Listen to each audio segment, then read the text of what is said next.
Hello, hello, good morning. It is Monday, the 9th of February, and today I'm coming at you with a math paper. First, I wanted to sort of check in with you guys, see how you're doing, and wanted to have a little conversation about, well, also, slightly different setup. I'm standing today, so I'm going to be a little bit jumpy, a little bit dancy. Yeah, I just didn't want to be sitting down as much. So every now and again, I go through like a phase where I'm like, no, I will stand forever. And then I get bored, and then I sit down again, and then we wait until I get bored again.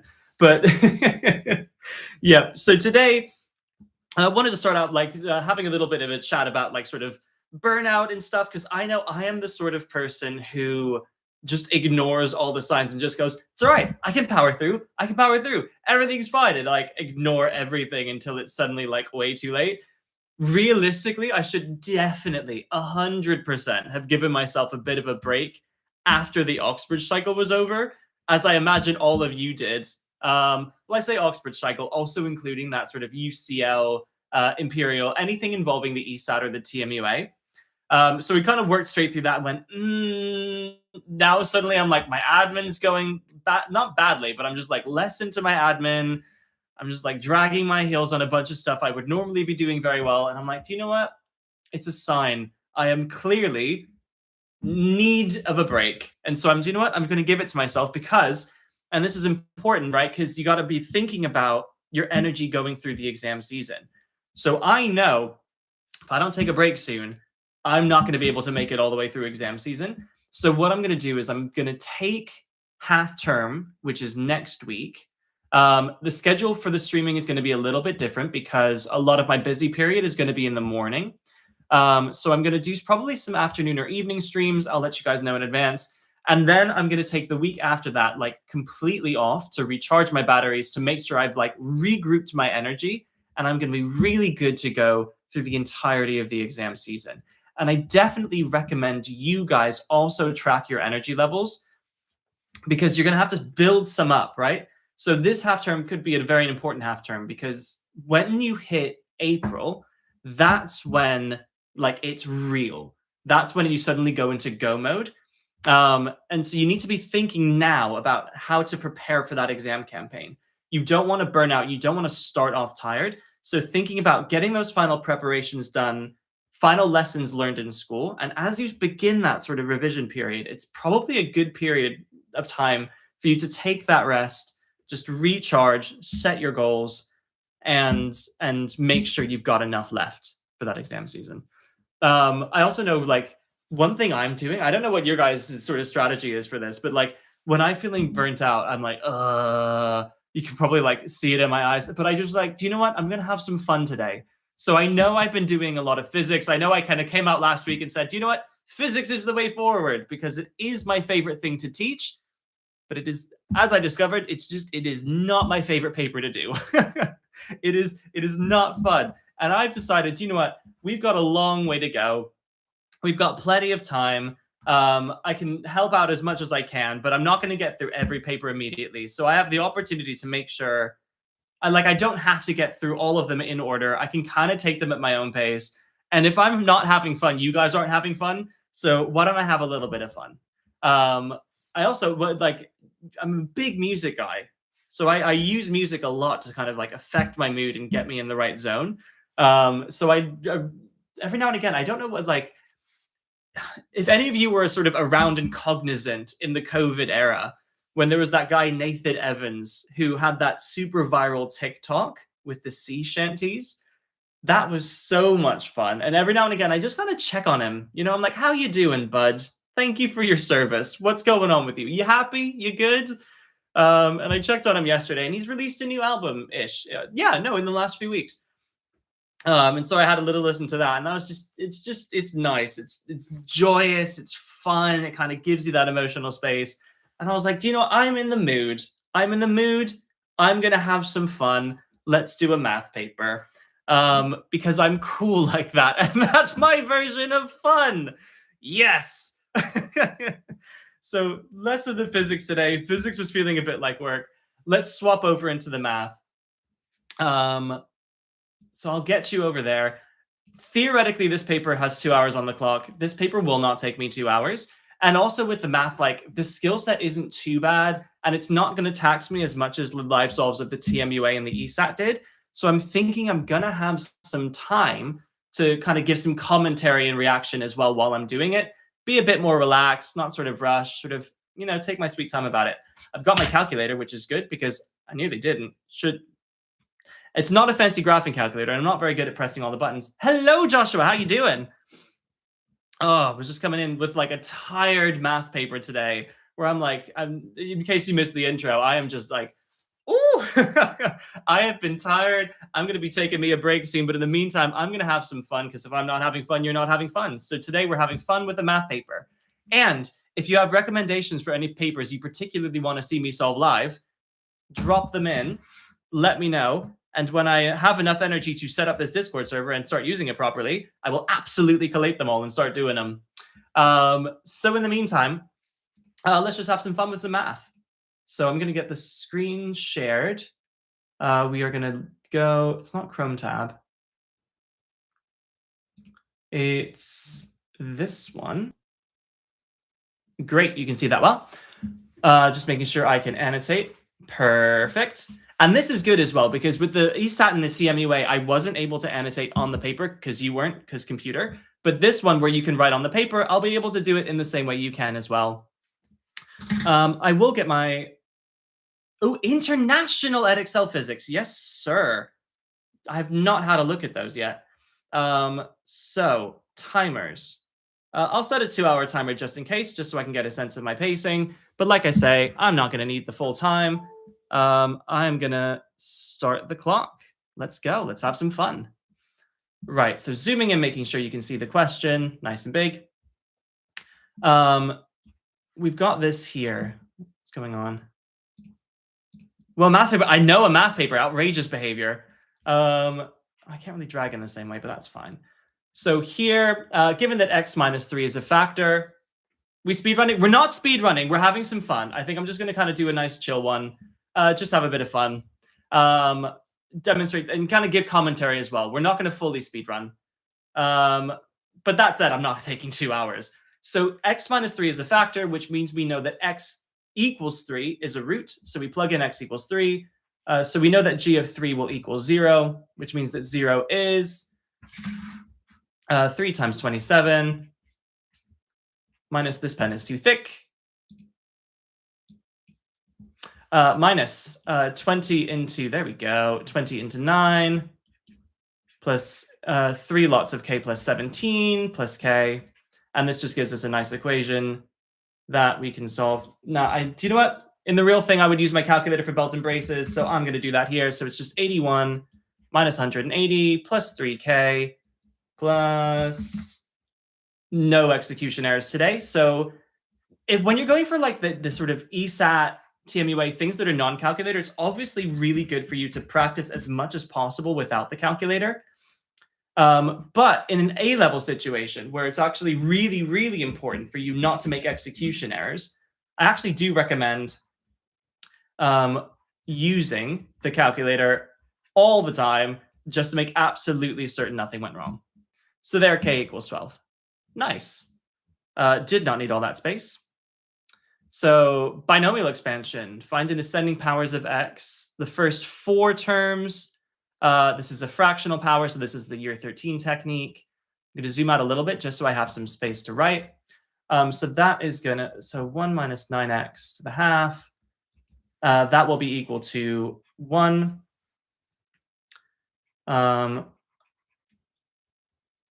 Oh, can I remember this technique? Oh, what I'll do is I'll get my, like I know it, but do I know it? I'm going to get the formula sheet just in case. Apologies, that's quite shameful on my part. Edexcel A-level maths formula booklet. So I'm pretty sure, so it's x squared over 2 factorial time, well, this thing over 2 factorial times a half. Yeah, that's it. So it's a half. I'll confirm this with the formula sheet, but I'm sure it's this. So then it's a half minus a half over 2 factorial times minus 9x squared. And it's going to be a half minus a half minus 3 over 2 all over 3 factorial minus 9x cubed is what I think. Apologies for not writing in the area. I wrote in the area. Sue me. But again, to make sure I have a nice clean run, I'm going to have the formula sheet just to make sure nothing has gone badly, because it is there. Good. So let me just check. Yep. 1 plus nx plus n minus 1 over 2 factorial times thingy squared. Yeah. So this was correct. Nice. Formula looks good. Thank you, sir. So that would simplify to 1 minus 9 over 2x. And again, let's not chance anything. So it's going to be a half times a half. Well, I know that's going to be minus an eighth. Oh, no. It's minus, minus 2. So that's minus an eighth times 81. So it's minus 81 over 8 x squared. Look how I'm slowing down to make sure I don't make any sign errors. So here, negative times negative is positive. So this will all come out positive. That will come out to, I'm pretty sure, 1 over 16 for my mental math. But again, I'm not taking any chances. Times minus a half times minus 3 over 2 all over 3 factorial. Yeah, it's a 16th. And then minus 9 cubed. So times 9 cubed. And that will be minus again, because we have minus times minus is positive. And then we have 3 negatives there. Comes out negative overall. So minus 729 over 16 x cubed. So those are the first 4 terms. Give a reason why this should not be used in the expansion. Well, the main thing with this technique, you got to remember, is the validity of this. So this is only valid if this thing in the brackets has a modulus that is less than 1. So it's only valid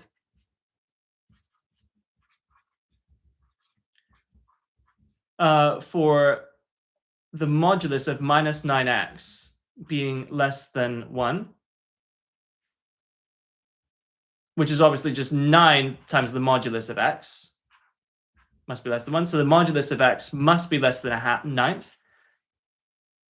So the modulus of minus 2 ninths is obviously equal to 2 ninths, which is bigger than a ninth. So it's not valid. It's not valid because it will be divergent. Sweet. Nothing too taxing there. Question 3. Given that this equation has a single root, yes, love this technique. So show that it lies in this interval, plug it in, and show that there is a change in sign, and that means that there is a root in the interval. Now I have to remember to make sure to set my calculator to, nope, lies.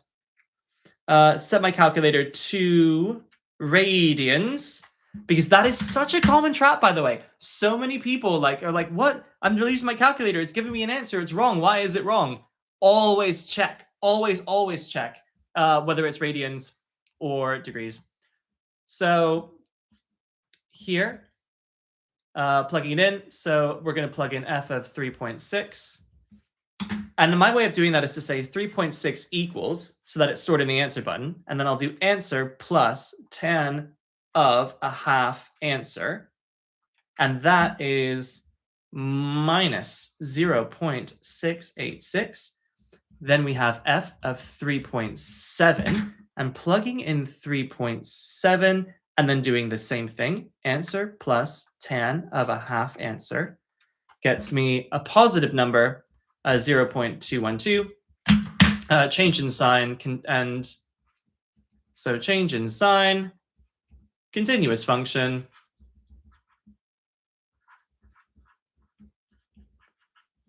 Therefore, root in interval. Oh, I'll write it down here so I don't block it. Someone says, I feel like you can tell if your calculator's in radians or degrees because you tend to get pi in your answer a lot, or the angle is much smaller than it seems. That would be if you were doing inverse trig. So like if you were trying to solve for cos x equals a half, yes, then you would get pi's in your answer. But if you're plugging it in, like if you were plugging 3.6, if you had your calculator in degrees, it would think it was 3.6 degrees, and then that would mess it up in a way that you couldn't necessarily tell. So you're right, working in reverse, it's very obvious, but working forwards, inputting an angle, less obvious. So always worth checking. So now we got to differentiate this thing. So let me make sure. Now, this is honestly, I see this so much. So what I'm going to do is I'm going to rewrite this. And a lot of people would like take that and copy it down wrong for reasons that like, I don't know what goes wrong in brains, but it just happens. So I'm just going to make sure I am not one of those people. So x plus tan of a half x. Great. All right, now let's differentiate. So when we differentiate, we're going to do this as just 1. Now this I'm just going to treat as ax plus b form. So it's going to be a half of whatever the differential of a tan is. Now again, I'm going to go to my formula book just to make sure. I think tan goes to sec squared, but let me just check, and it does. Or even better, we have tan of kx. In fact, let me show this. Let me show this. So I'll get that open and then make sure you can see it. So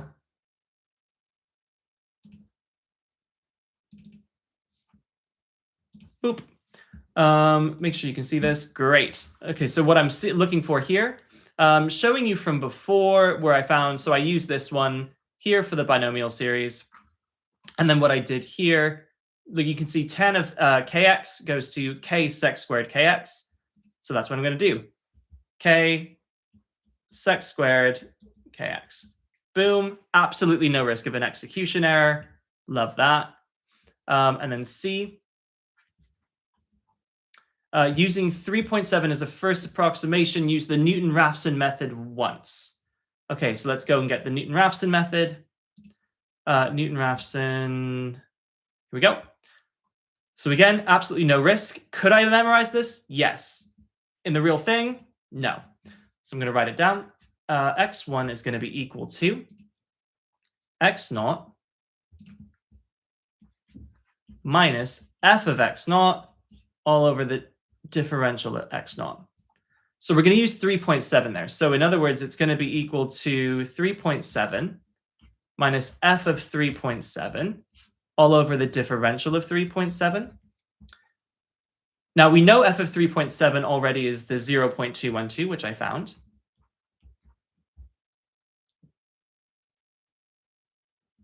So minus, that's 0.212. Now let me find off to the side what the differential of 3.7 is. Sorry, what happens when I plug 3.7 into that.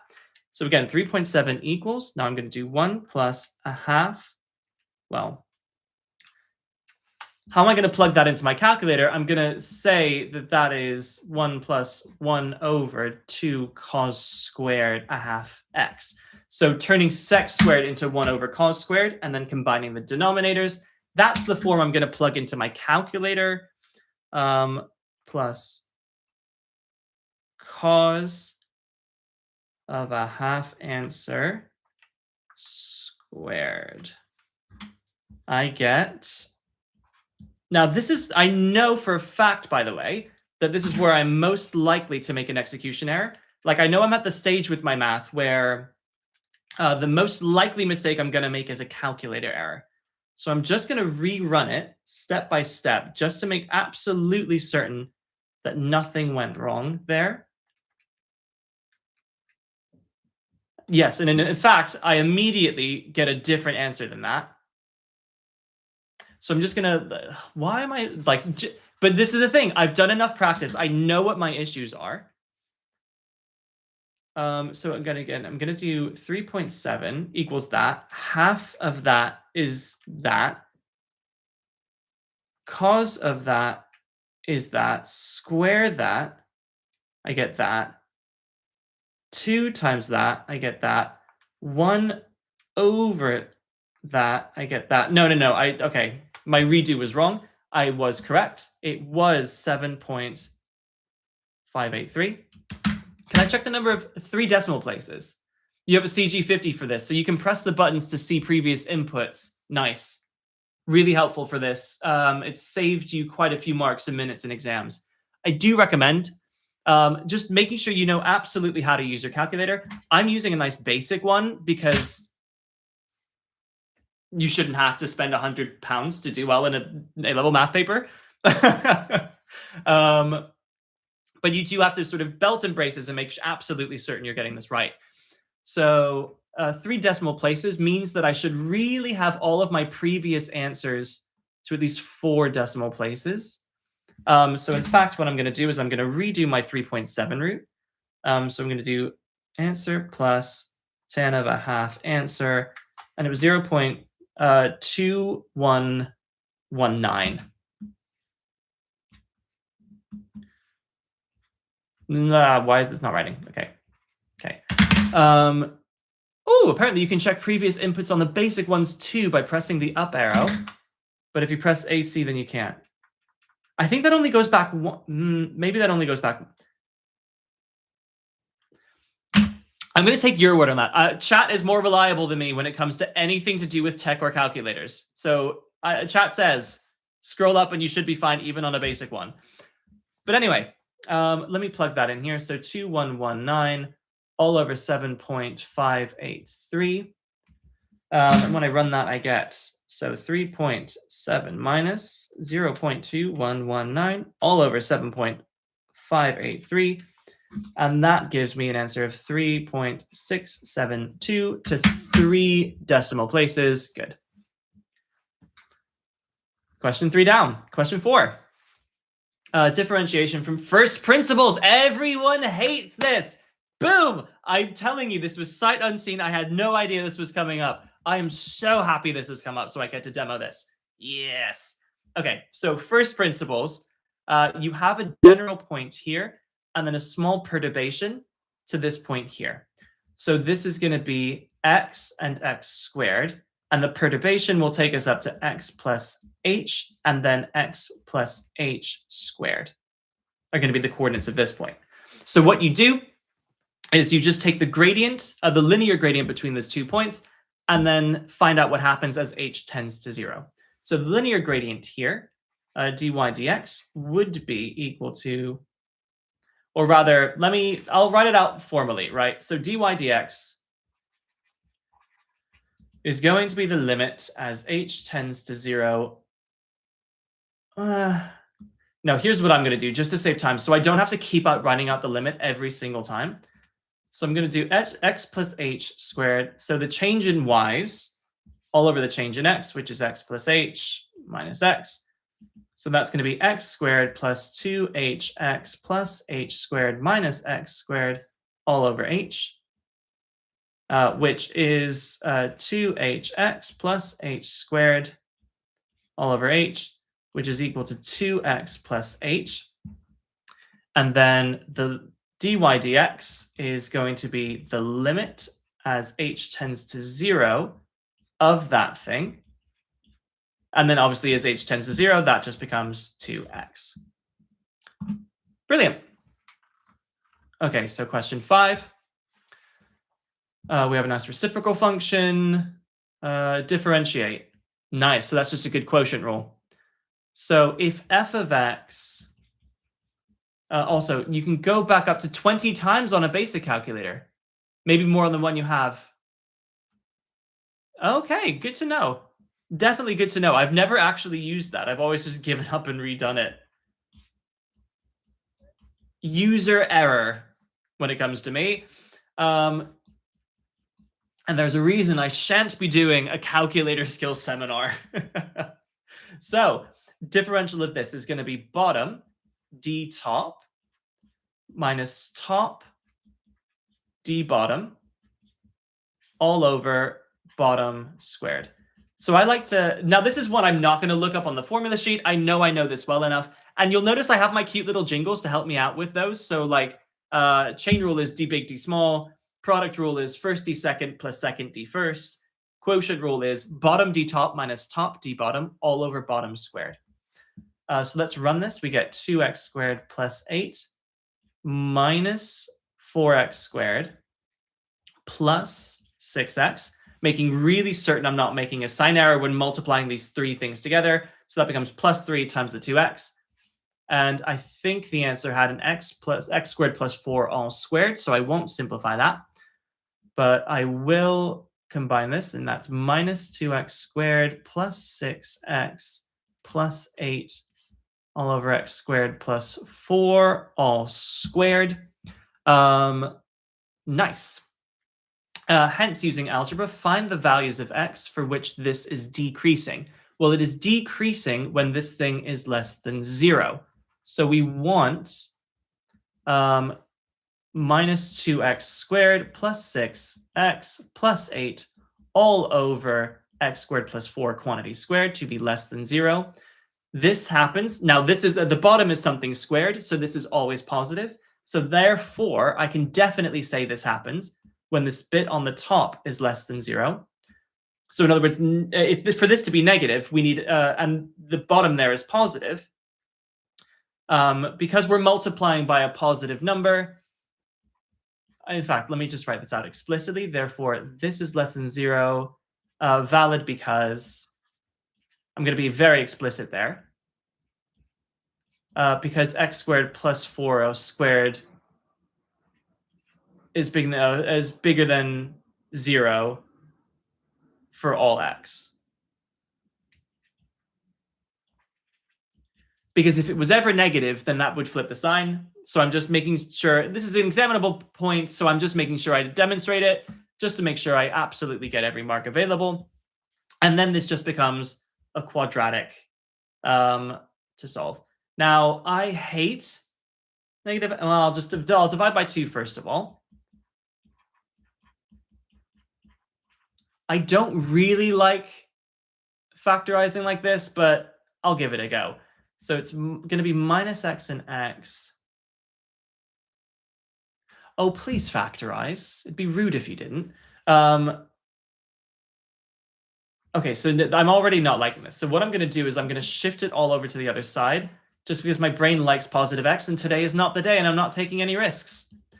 Great, I know I can do that. So that's x minus 4, x plus 1. So you see how, like, you're going to have preferences. Your brain's going to have preferences. I know I hate minus x squareds. So you can find a way to just sort of shoehorn the math into a form that you like and then solve it. Yes, you can also, that was another alternative. You can multiply by minus 1 and flip the sign as well. I know, multiplying by minus 1, though, I can't be dealing with sign flips. So, like, I know it's a quirk. I know it's not the most elegant or satisfying solution, but everyone know your workarounds. So yes, alternatively, you could have multiplied by minus 1, flip the sign, totally fine. Now, with any quadratic inequality, the next step, as you know, is always to sketch. So it goes through minus 1 and 4, and I want where this thing is bigger than 0. So therefore, it is going to be when x is less than minus 1 or when x is bigger than 4. No, I cannot be bothered to write that in set notation. You cannot force me to. Hate set notation. Good modulus graph. So P is just very trivially going to be 2, 5. The end. Great. Love that for me. Reason I was able to do that, we know the vertex of any modulus graph. It's similar to completing the square. The smallest this modulus can ever get is 0, and that happens when x is equal to 2.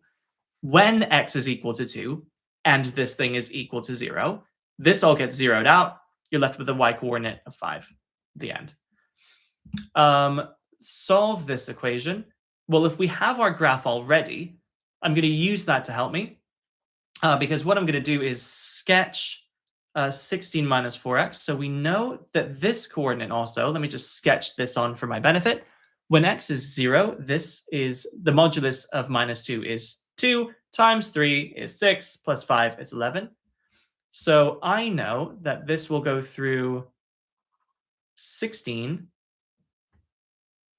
and have a super negative gradient, but whatever. Nah, it'll be more steep than that. Does it really matter? No, it doesn't. Am I going to do it anyway? Yes, I am. But I want to show that it intersects twice.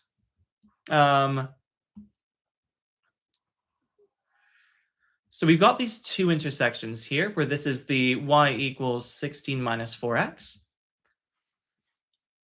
And the way I always think about this is through branches, right? So we know we're going to have a positive branch where the modulus can be considered positive. So if we just take the x this to be positive, this would turn into 3x minus 6 plus 5, which would be 3x plus 1. So that is the form of this branch of the modulus function.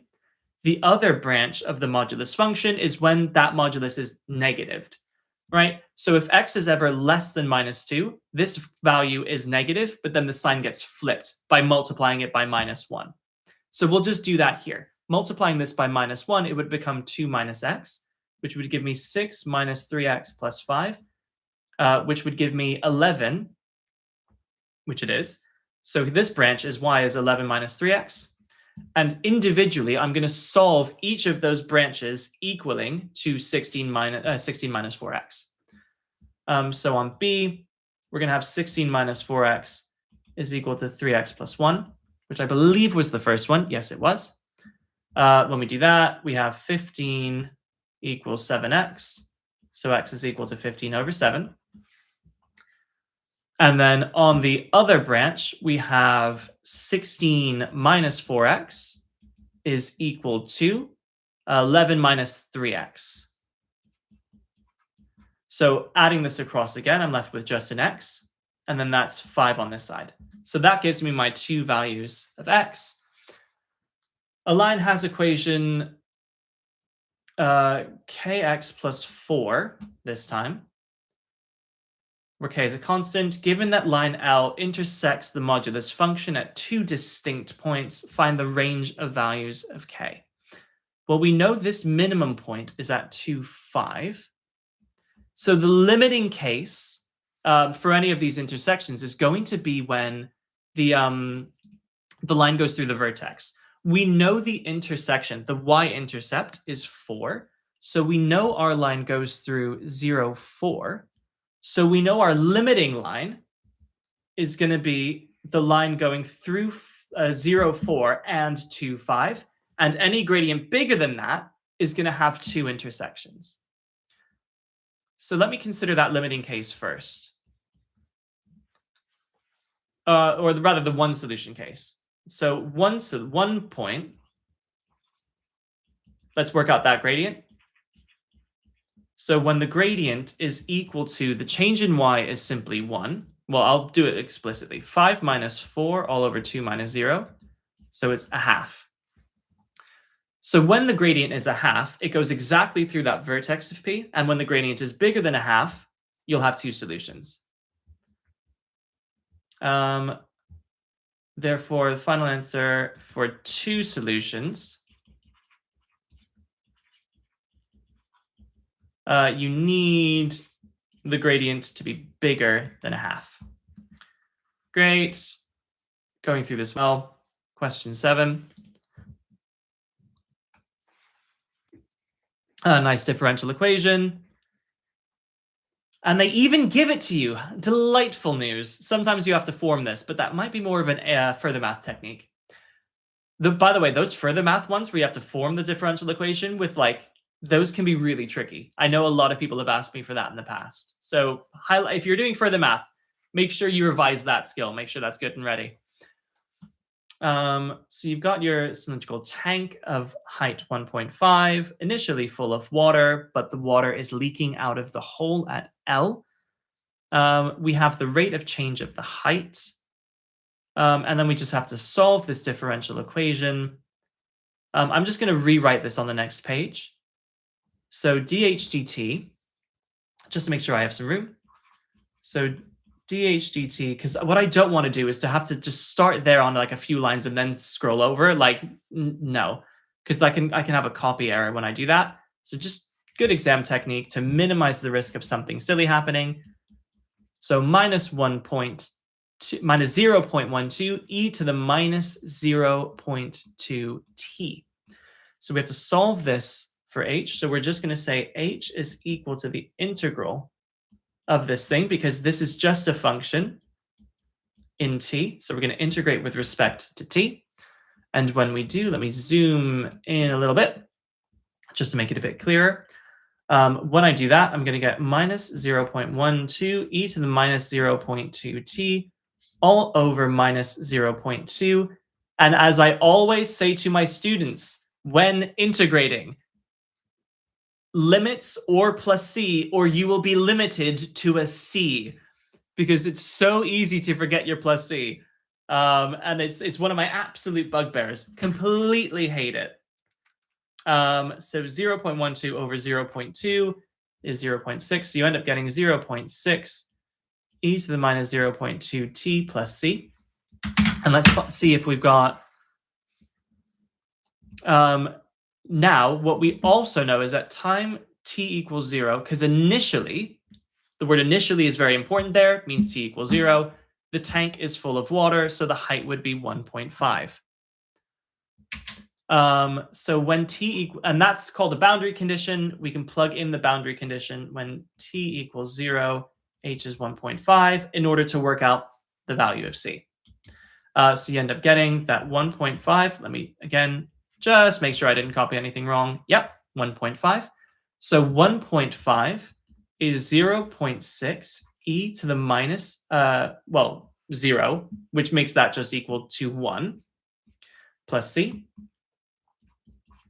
And so we know that c is equal to 0.9. And again, just for belts and braces, I'm going to redo that on a calculator because I know I have issues with that. And of course, I did not get it wrong, which means that h is equal to 0.6 e to the minus 0.2 t plus 0.9. That is the answer to A. Then B, find the time taken for the depth to decrease to 1.2 meters. This is going to be interesting. Okay, I'm going to really enjoy showing you this. So, but this is one where I wish I had the emulator. First, let me check. Yes, t is defined in hours. So we want to get down to 1.2. So for B, we're going to say that 1.2 is 0.6 e to the minus 0.2 t plus 0.9. 0.3 equals 0.6 e to the minus 0.2 t. So this, when you divide by 0.6, you'll get a half. So we're going to take natural logs of both sides. I'm just going to have some fun here. And because I know that 0.5 is a half, that is the negative, which is 2 to the minus 1. I can take the minus 1 out the front and call that minus ln 2. And the reason why I would do that is so that the negatives cancel. And so the time is equal to ln 2 over 0.2, which is, so ln 2 all over 0.2, which is the same as 5 ln 2, by the way, was going to be equal to 3.4657. I'm also going to retype this in, belts and braces, in the original form, ln of 0.5 all over minus 0.2. Get the same answer. Good. Didn't do anything silly on the way. Now, it wanted it, though, in hours and minutes to the nearest minute. Once you get this, there's a very simple button on your calculator. For me, it is next to the inverse x to the minus 1 button. The button you're looking for looks something like this.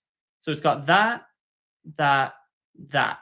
So a button that looks, there's a weird button that looks like that. If I just press that button, I immediately get something that looks like this.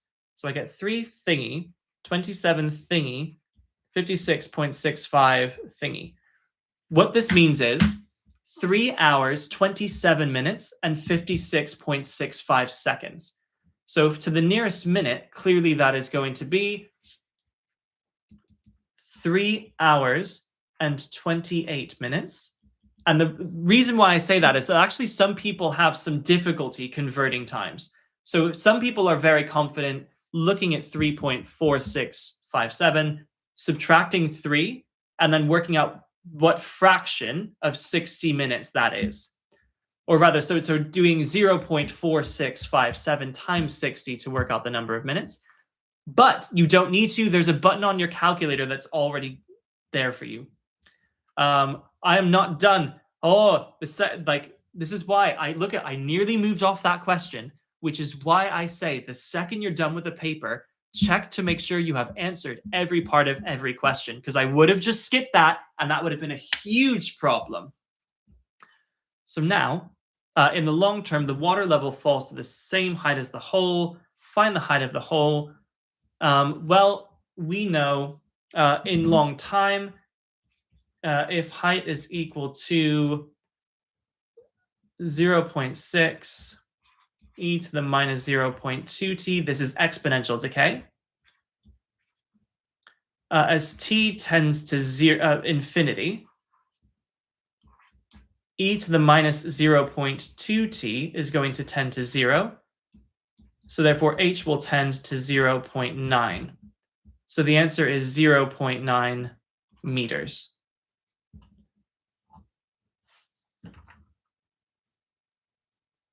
Okay, so moving on to question 8. Find f of g of 2. Oh, this is going to be another one. Apologies for the back and forth on this one. I just want to copy things down. So f of x is 4 minus 3x squared. And g of x is 5 over 2x minus 9. Great. I now want to find f of g of 2. So f of g of 2. First, I'm going to do g of 2. And that's going to be 5 over 4 minus 9. Oh, we have a comment. Option F6 angle F4 on the CG50 for those who don't have ClassWiz. So that's a good tip. Always down for calculator tips for people who know helpful little tricks to get around things. In fact, yeah, that would be really good if we can kind of collect a sort of cool collective sort of calculator tips document or something. So this is 5 over minus 5, which is minus 1. And so f of g of 2 is what you do is you input that value into f. So it's going to be f of minus 1, which is 4 minus 3, because minus 1 squared is still 1, and 4 minus 3 is 1. Question 2, find the inverse of g. To find the inverse, we would start by writing y equals 5 over 2x minus 9 as given, and then rewrite that with the x and y swapped. So x is 5 over 2y minus 9, and then we make y the subject of the formula. So 2y minus 9 is equal to 5 over x. 2y is equal to 5 over x plus 9, which is equal to 5 plus 9x over x, and then divide by 2. So I'm going to call that 9x plus 5 all over 2x. So therefore, inverse g of x is going to be 9x plus 5 all over 2x. Final answer. C, find g of f of x. So I'm going to rewrite my functions again, just to make sure I'm not copying anything down wrong. So f of x was 4 minus 3x squared, and g of x was equal to 5 over 2x minus 9. Now, on this question, we wanted to find g of f of x. So C, part 1, g of f of x is taking the expression for f of x and plugging it into the expression for g of x. And so when we do that, we find it is equal to 5 over 2 lots of the 4 minus 3x squared minus 9, which is 5 over 8 minus 6x squared minus 9, which is 5 over minus 6x squared minus 1. And then I'll multiply top and bottom by minus 1. So I'll put that minus 5 over 6x squared plus 1. Deduce the range of that. Now that's interesting. What I know, well, let's look at what 6x squared plus 1 is. If I plot that, in fact, I'll do it over here. Ooh, you'd be down to make one after the 18th. That'd be a really cool resource. Honestly, no pressure. This is fully voluntary. No one is counting on you. But if it's something you're interested in doing, absolutely happy to get that. Now, like, let's be honest, when it comes to calculator stuff, absolutely no one can be bothered to actually read the manual. But there's not, because not everything is actually useful, right? But there will be certain tips and tricks that are very useful. So less of the obvious stuff of like, how to use it to do binomial distribution or normal distribution. But I'm kind of like these little like tips and tricks for like those lesser known things. It'd be really cool, I think, to sort of slowly piece that together. And that's one thing that's kind of cool about this as well, is people will be constantly coming in and out, and we'll keep on adding to that kind of collective understanding of just these little like sort of word of mouth tips, which I think is quite cool. So here, it's going to be an x squared graph going through 1. So we know the minimum that this thing ever gets. The minimum that 6x squared plus 1 ever gets is 1. So we know that the max. So in other words, we know that 6x squared plus 1 will always be bigger than or equal to 1. Let me write that mathematically. So we know that this thing on the bottom can go up to infinity, but the smallest it can ever get is 1. So if we're dividing by, if you're dividing by small numbers, that make things really big. So the maximum of g of f of x is going to be the minimum of 6x squared plus 1, because that's when we're dividing by the smallest possible thing. So therefore, the maximum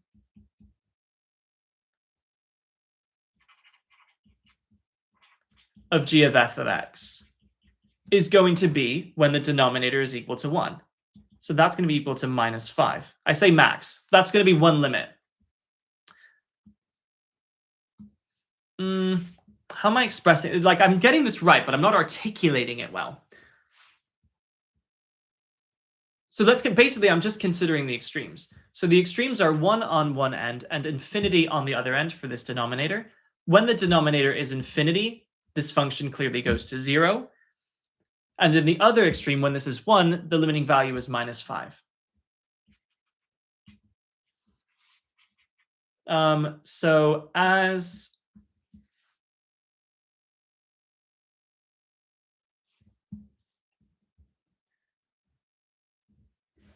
when x tends to infinity, we know this thing will tend to infinity. So we know that g of f of x will tend to 0. And we know when 6x squared plus 1 is equal to 1, g of f of x will equal minus 5. And therefore, the range is between minus 5 and 0. It can be equal to minus 5. It cannot be equal to 0, and that is my final answer. So that was C part 2. Then we have a new function h.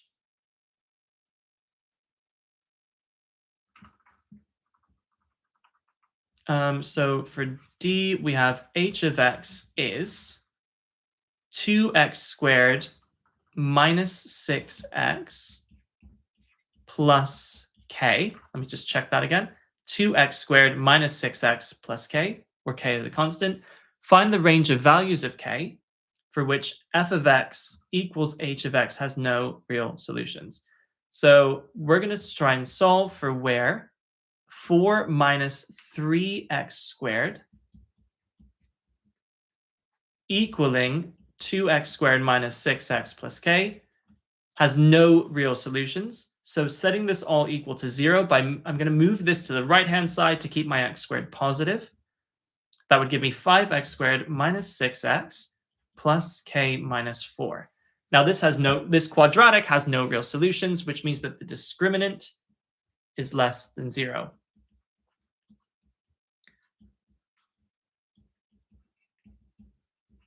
So what that means, b squared minus 4ac is less than 0, which means that now b is minus 6, square that for 36, minus 4 lots 4a and then c, and that must be less than 0. So 36 minus 20k. Now minus 4, so that's minus 20 times minus 4, which is plus 80. And again, belts and braces. Why am I making this hard? Minus 4 times 5 times minus 4 is, of course, 80. And this thing is less than 0. 80 plus 36. So 116 is less than 20k. Divide that by 20. 29 over 5 is less than k. And that is our final answer. So we need k must be bigger than 29 over 5. Okay. Cool. Nothing too taxing. A bit of work involved there, but not too bad. So the first 3 terms of a geometric sequence. Love a geometric sequence. Using algebra and your reasoning. Okay, so this is a very classic question type. We know for a geometric sequence, to get from one term to the next, you multiply by some common ratio r. So we can just find r, form an equation by understanding that each term divided by the previous term should give you r. So r is equal to 9 to the 7 minus 2k all over 3 to the 4k minus 5. But r is also equal to 3 to the power of 2k minus 2 all over the power of 9 to the 7 minus 2k. Now,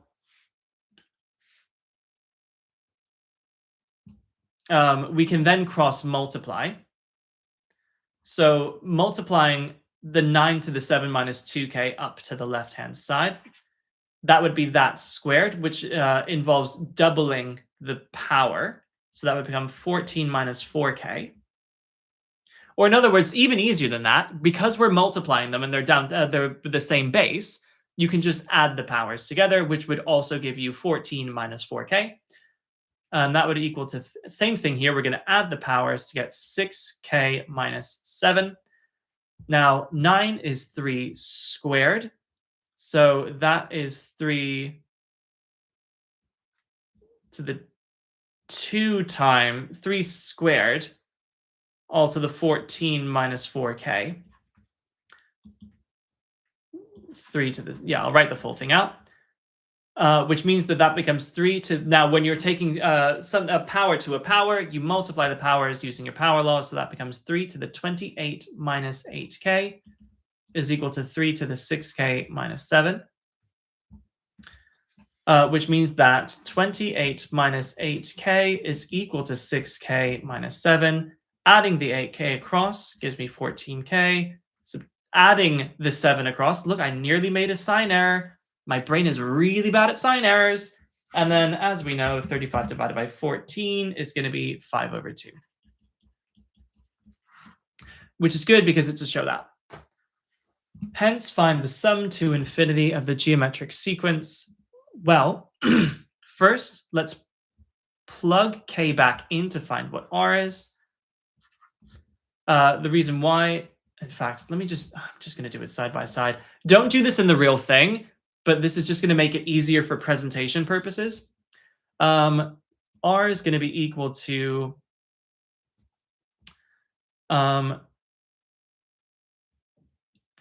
that's going to be 3 to the 14 minus 4k all over 3 to the 4k minus 5. Now, as you know, when you're dividing things that have the same base, when we're dividing them, we subtract the powers. So that'll become 3 to the 14 minus 5 goes up to 19. Minus 4k is minus 8k. So that's become 3 to the 19 minus, now 8k, I'm not just multiply that by 8, so it's 20. So r is equal to 3 to the minus 1, which is equal to a third. And also, these are the first 3 terms, so we know that a is going to be equal to 3 to the 4k minus 5. So 4k, 5 over 2 times 10, obviously. But again, this is why I take any risk at all. That would be 3 to the 10 minus 5, which is 3 to the 5. We know that the sum to infinity is equal to a over 1 minus r. So that's going to be 3 to the 5, which is 243. So the sum to infinity is 243 all over 1 minus a third. So it's obviously over 2/3. So answer over 1 minus a third. And you get 729 over 2 as the sum to infinity. Okay, this looks like it's going to be fun. Okay, so we have this curve. Crosses the x-axis at A. Okay, verify that the x-coordinate is 4. We can use the fact. So all we're going to do here, I'm not even going to write it down. I'm going to do it here. No, I'll do it properly. So y, no, maybe I won't. No, I'll write it. So y is 8x minus x to the 5 over 2. When we plug in 4 into that, so when x equals 4, y equals 32 minus 4 to the 5 over 2. So we can square root that down to 2, fifth root that, not fifth root that. So 2 to the 5 is 32. So it's 32 minus 32 equals 0. And therefore, yes, that is A, where it crosses the x-axis. The y-coordinate is 0. That is A. The line L1 is tangent to the curve at A. So we want to use calculus to find the line. So we know a point that the line goes through. Now we need to find the gradient of the line. And the gradient of that line will be the same as the gradient of the curve at that point, which means we differentiate to give 8 minus 5 over 2 x to the 3 over 2, subtracting 1 from that power. And we know that x is still equal to 4. So when x is equal to 4, dy dx is going to be equal to 8 minus 5 over 2. Now again, we square it, so times 4 to the 3 over 2. So that's going to be 8 minus 5 over 2. Square root that down to 2, cube it up to 8. Cancels that down to 4, so it's 8 minus 20, which is minus 12. But why chance it? I'm having fun by doing that, but in the real thing, I would also type it into the calculator just to make sure I didn't do anything wrong, and it is in fact 20. So 8 minus 20 is, yes, minus 12. So we know the gradient at that point is minus 12, and then we can use the straight line equation, y minus y1 all over x minus x1. No, lies. We're going to say y minus y1 is equal to mx minus x1. So y minus y1, which is 0, is mx minus x1, which is 4. And that will be y equals minus 12x plus 48. And then rearrange it in the form they want. That means that it was 12x plus y equals 48 as given. Good. Line L2 has, and that's L, right? Make a note of that. That's L1. And then for C, we have L2 is given by y equals 8x. So y equals 8x. Region R is bounded by the curve L1 and L2. Use algebraic integration to find the exact area of this thing. Well, that is going to be the area of this triangle minus the integral of the curve between these 2 points. So it's going to be triangle minus integral. And the area of that triangle is going to be easier than it looks because we have coordinate geometry, we can just do a simple half base times height. We know the base here is going to be 4. Hello, KK official. So we know that x coordinate is 4. So we know the distance on this base is just going to be 4. What we need to do is to work out the point of intersection of L1 and L2. And the y coordinate of that will be the height of the triangle. So that's going to be my first step. So we're going to set these equal to each other. Or rather, I'm going to do a substitution. Because at the point of intersection, both these equations are true at the same time, I can just solve simultaneous equations, in this case by substitution. So I'm going to say that 12x plus 8x is equal to 48, which means that 20x is equal to 48, which means that x is 48 divided by 20, which is 2.4. And by plugging that back in, I can find, by multiplying by 8, I find the y coordinate is 19.2. We have a question. In A levels, are the sigma symbol and the integral symbol used often here, especially in A level geometry? You will use the sigma certainly for series and sums, that kind of thing. The integral, you will absolutely see me use. In fact, you're about to see me use it just now. But first, I'm going to find out the area of the triangle. So I'm going to say, therefore, the triangle, which is half base times height, is a half times a base of 4 times a height of 19.2. So half times 4 times 19.2 is 38.4, which is the area of the triangle. Then we need to find the integral of the curve between 0 and 4.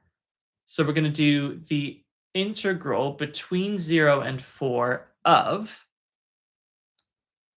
8x minus x to the 5 over 2. So remembering limits or plus c, or you will be limited to a c, raise the power, divide by the power, so you get 4x squared, raise that to 7 over 2, and divide by 7 over 2, which is the same as multiplying by 2 over 7, x to the 7 over 2.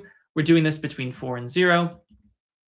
Plug that in. So in the first one, we're going to get 4 times 16, which is 64. Again, can I do this in my head? Yes. Am I going to? No. Because this is the real thing, and I just want to make it as simple as possible, make it basically impossible to make an execution error. So in fact, no, I'll just write this out in full. 7 over 2. When you plug in the x's, you'll get 0, which I'll write explicitly. So it's 64 minus times 2 sevenths minus 256 over 7 is what I get. And when I do 64 minus that thing, I get 192 over 7. So therefore, the area is going to be equal to that 38.4 from before for the full triangle, minus the 192 over 7, which is this area in white. And when I run that in the calculator, 38.4 minus answer, I get 384 over 35, which I will leave exact unless, but I'm going to reread the question just to see if they want it rounded. No, exact area. So that's what they want. In the real thing, you can take a bit more space, but for presentation purposes, I got to be a little bit more compact here. Let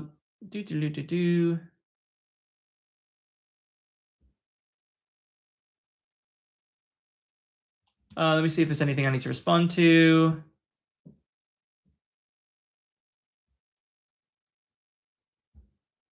Yeah, people just chatting. Right, so in this case, this looks immediately like it's going to be radians, sectors, arcs, that kind of thing. So we have a semicircle with center O and diameter 10 centimeters. So the radius is 5. And I'm going to note that down because otherwise, if that's important, I'll miss that. That's a trap. Not today. OB is the arc with radius 5. Okay, cool.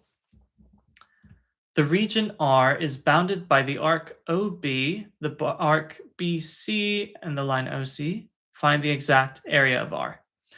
Okay, so finding the exact area of R, we want to find... this will be interesting. This will be interesting. Because we're going to need to take the area of the semicircle, and we're going to need to subtract this white area OBA.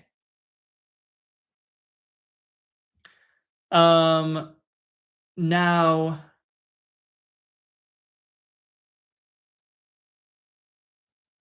can I remember how to do this?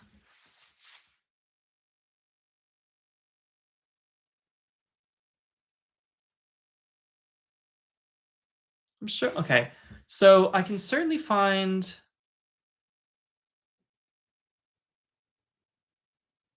okay, yeah. Cool. Right, so here, what I'm going to say, we're going to take it from here. So I can certainly find this sector very easily. Apologies for not drawing straight lines, but I'm also going to draw that.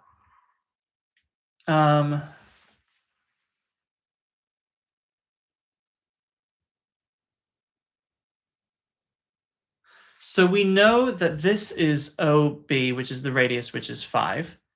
And we know that AB, so that's centered on A, so that will also be 5. So this is an equilateral triangle. Okay. Now, what we can also do is to find the little sort of this region, which I will call A, B, and C are taken, R is taken. I will call that just big X, maybe. So it will be equal to the sector area of ABO plus this big area X.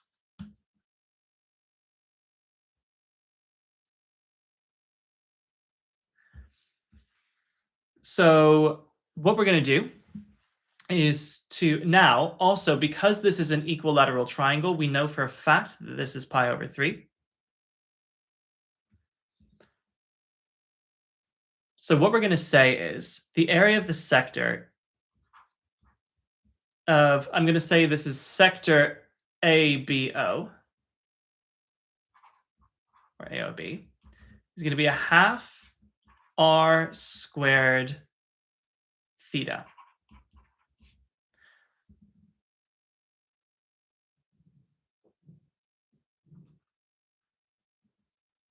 I'm going to say that X is equal to that thing, that sector, because we can take this this sector to the right, this ABO kind of curving to the right, this sector, minus the equilateral triangle will give me area X, which is a half r squared sine of pi over 3. So when I run this through, I'm going to get 25 pi over 6 minus 20. Now sine, it's root 3 over 2. I know it's root 3 over 2, but I'm still going to type it in anyway. Yep. So root 3 over 2 times 25 over 2. So it's going to be minus 25 root 3 over 4. And that's what X is. So therefore, R is equal to the area of the semicircle, which is a half times pi times r squared, minus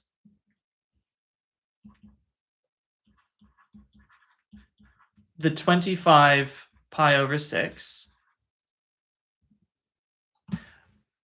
which is this unshaded white part, minus the area of x, which is 25 pi over 6 minus 25 root 3 over 4. I'm sure there's a faster way of doing this, but I haven't done problems like this in a while, so I'm just taking it nice and slow to make sure I'm not getting this wrong.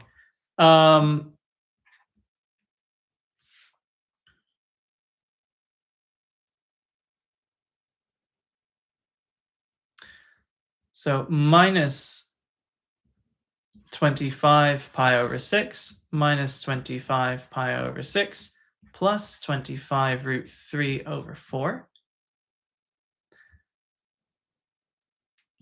So 25 over 2 minus 25 over 6 minus 25 over 6 is 25 over 6 plus 25 root 3 over 4. Now let's see how they wanted that simplified.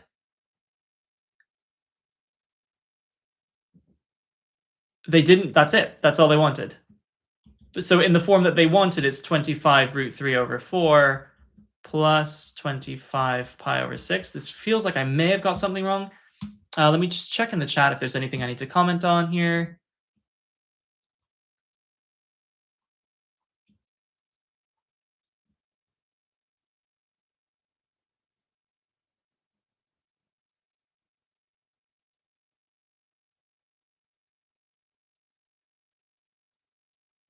Nope, I think this is all good. Great. All right, moving on. That was a little bit less confident on me, but that's fine. How am I doing on time? Cool, only about an hour in. So I love this stuff. Love this stuff. So in the form of k cos theta plus alpha. So 140 cos theta minus 480 sine theta. And we're writing it in the form of k cos theta plus alpha. Now, now using your formula sheet,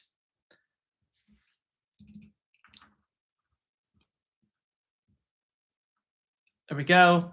So we know that cos of theta plus alpha, cos plus plus, because cos minus sine sine. So that's going to be k cos theta cos alpha minus k sine theta sine alpha, which means that k sine alpha equals 480 and k cos alpha equals 140, which means by dividing them through, that tan alpha is 480 divided by 140, which is 24 over 7. And what do they want? So they want in degrees. So I've got to make sure to change the input on my calculator back to degrees and do the inverse tan of 24 over 7, which is 73.7 degrees. Nope, wants 2 decimal places. Look how I'm constantly going back. The second you think you're done with the question, go back to reread it just to make sure.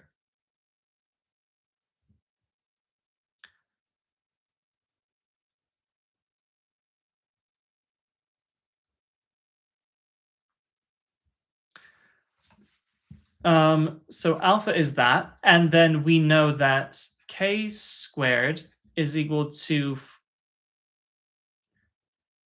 I'll do it in full just in case anyone needs where this comes from. If we square both equations and add them together, you would get k squared sine squared alpha plus k squared cos squared alpha is 480 squared plus 140 squared. But this is k squared into sine squared plus cos squared, and sine squared plus cos squared is 1. So k squared is 480 squared plus 140 squared. So k is the square root of that. So it's the Pythagorean triple, basically, and it's 500. So therefore, it's 500 cos of theta plus 73.74. Okay, so we have this number of rabbits is modeled by the equation a plus this exact thing where theta is replaced with 30t.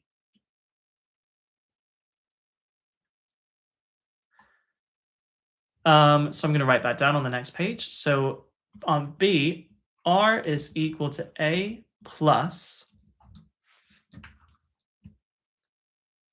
that thing, which is going to be 500 cos of, now theta is 30t, and it's plus 73.74. Now, the maximum number of rabbits is 1500. And the maximum will be when this cos is equal to 1. So I'm going to write that down. So it's going to be the max are when cos of stuff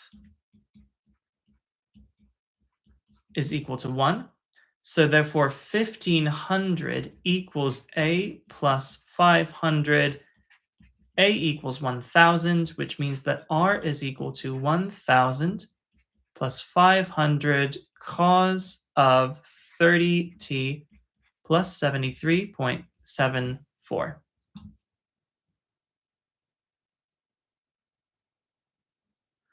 R in this case, going back to the question, is the number of rabbits. So I found the complete equation for this model, hence write down the minimum number of rabbits. That will be when cos is equal, when cos of 30t plus 73.74, when that is equal to minus 1, that will be R min equals 500.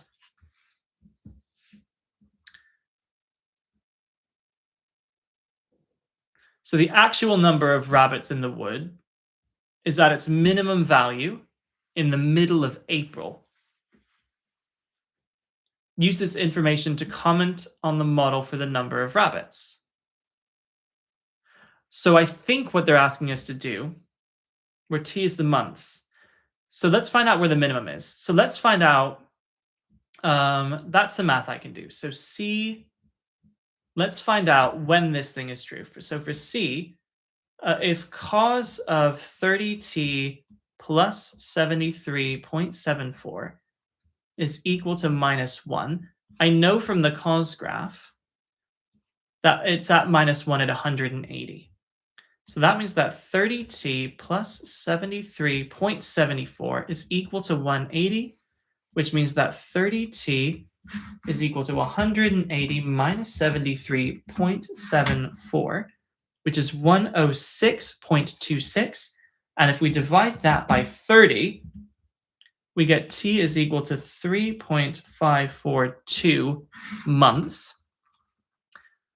And that's months where t is the time, t months is the time after the start of the year. So therefore that would be mid, so that would be correct, because 0 to 1 would be January.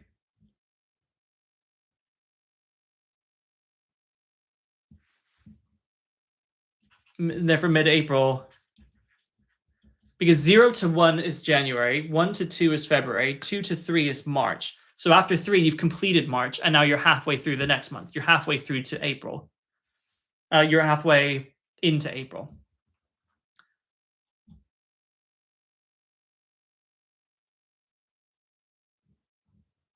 Therefore, mid-April, therefore model valid is what I'm going to say. Okay. D. So the number of foxes is given by this other equation. So the number of foxes is at its minimum value after t months, big T.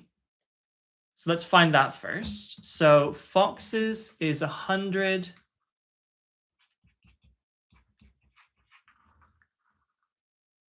plus 70 sine plus 70 sine of 30t plus 70. And this reaches a minimum value when sine of 30t plus 70 is minus 1. I know from the sine curve that happens when 30t minus 70 is equal to 270 degrees. So 30t is equal to 340.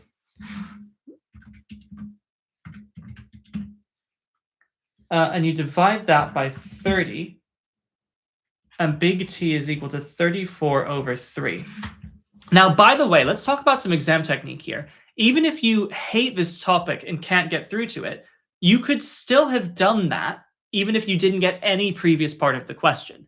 So always be looking as you move through to see, even if you can't get some earlier ones, are there any method marks you can pick off anywhere? So we want to now work out the number of rabbits at that time. So we want to plug this into the rabbits equation. So the rabbits here is equal to 1,000 plus 500 cos of 30t plus 73.74. And if we plug that into our calculator, we get the number of rabbits. So plugging in 1,000 plus 500, making sure I'm still in degrees, cos, well, hold on, let me make sure my answer is still input. Good. Because then I'll say 1,000 plus 500 cos of 30 answer plus 73.74. And that gets me 1296 to the nearest rabbit. Okay.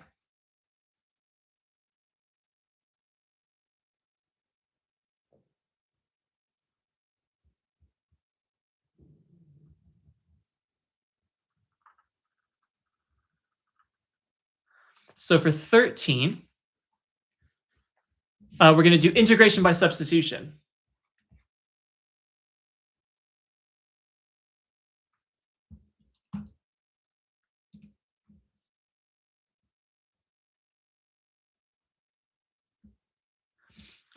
So we're going to use this substitution. The first thing I'm going to do is to say that if x is equal to a sine squared theta, dx d theta is going to be equal to, so this I'm going to do chain rule. I'm going to do, it would be 2a sine theta times the differential of sine theta, which is cos theta. Feel free to take extra steps there if you need to for the chain rule, just to make sure you're getting it completely correct. So what this means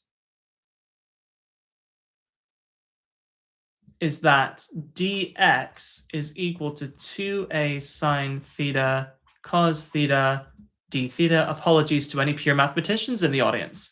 So we want to get this in that form.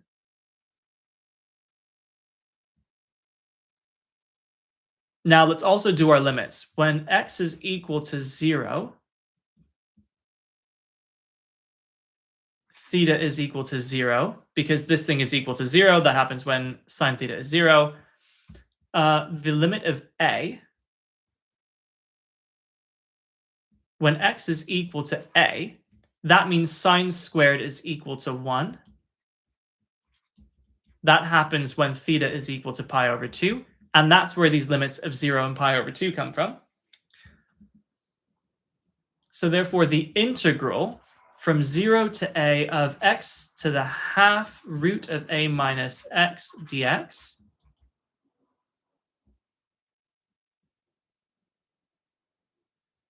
is equal to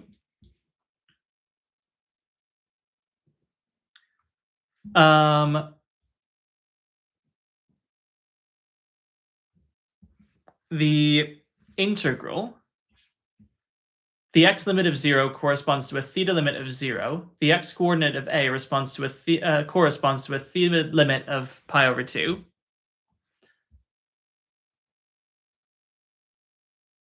Now let's do some substitutions. So x to the half is going to be root a sine theta.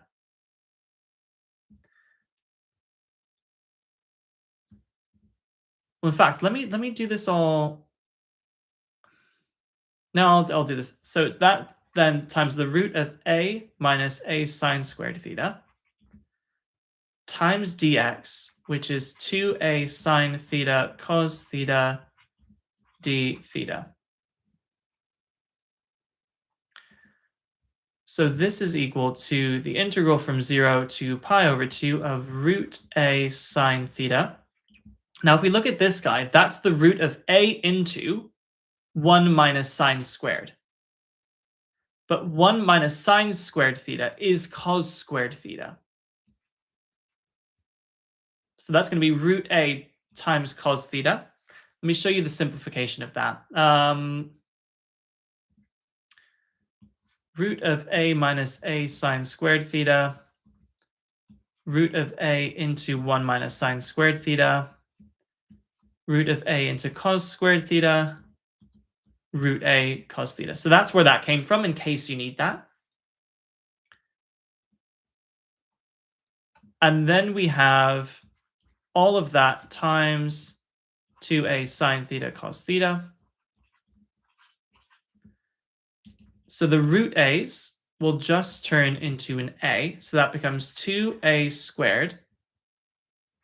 The sine theta times the sine theta is sine squared theta. The cos theta times the cos theta is cos squared theta d theta. Now, okay.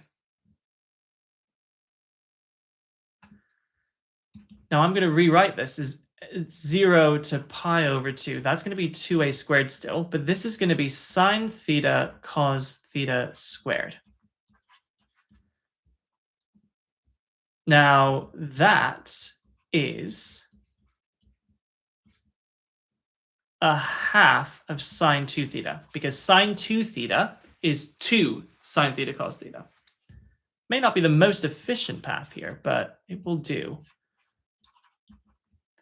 So that's going to be 2a squared times a quarter sine squared 2 theta.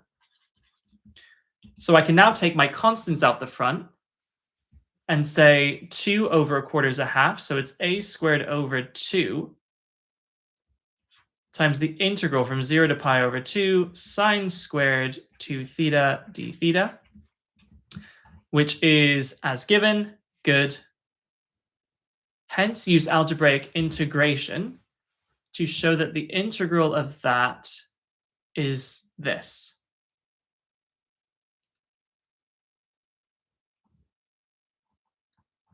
Okay, so now we actually need to complete this integral, which I'll do on this page. So we want to do the integral from 0 to pi over 2. Well, it's going to be a half a squared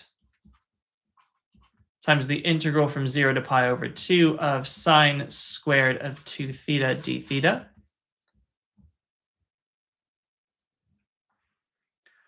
Now, the integral of sine squared, you have to know how to do that from the syllabus. You do that from cos 2a equation. So cos 2a is 1 minus 2 sine squared a, which you can get from here.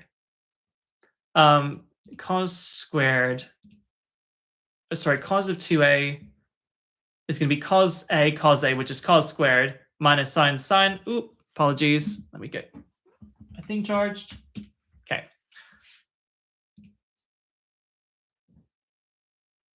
And then we replace the first cos squared with 1 minus sine squared. So it becomes 1 minus sine squared, which is 1 minus 2 sine squared. So this means that 2 sine squared of a is 1 minus cos of 2a. which means that sine squared of A is a half minus a half cos 2A. In this case, A is 2 theta. So it's going to be equal to a half A squared integral from 0 to pi over 2 of a half minus a half cos 4 theta. And when I run that, I'm going to get a half A squared into, this will integrate to theta over 2. Now, that will be minus an eighth sine 4 theta. And I did that by saying that cos integrates to sine, and then I'm using my ax plus b rule, which says that after integrating, I divide by a, which is 4. So a half divided by 4 gave me my eighth. And that's still between 0 and pi over 2.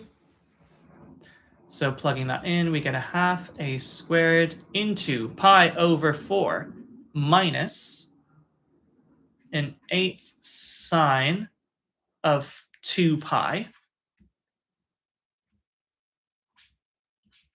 minus 0 minus, and sine 0 is 0. So this is a half A squared into pi over 4. And sine of 2 pi is 0, so it's going to be an eighth pi A squared, which is of the form that they want. Good. How am I doing on time? 35 minutes still on the clock. How many questions do I have? So that's 14, 15, and they're done. All right, so we're fine. Balloon is being inflated. In the model, the balloon is modeled as a sphere. The rate of increase of the radius of the balloon, so dr dt, is inversely proportional to the square root of the radius.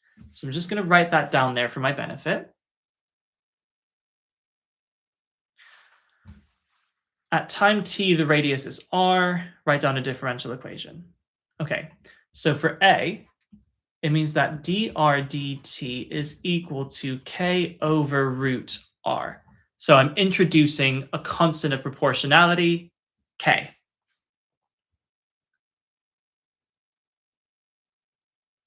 Going back, sorry, why is 0 minus 0 in there? That was just from plugging in the limits for x is 0. So 0 over 2 is just 0. Sine of 0 is 0.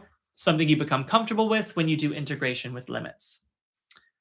Okay, so we've written down the differential equation.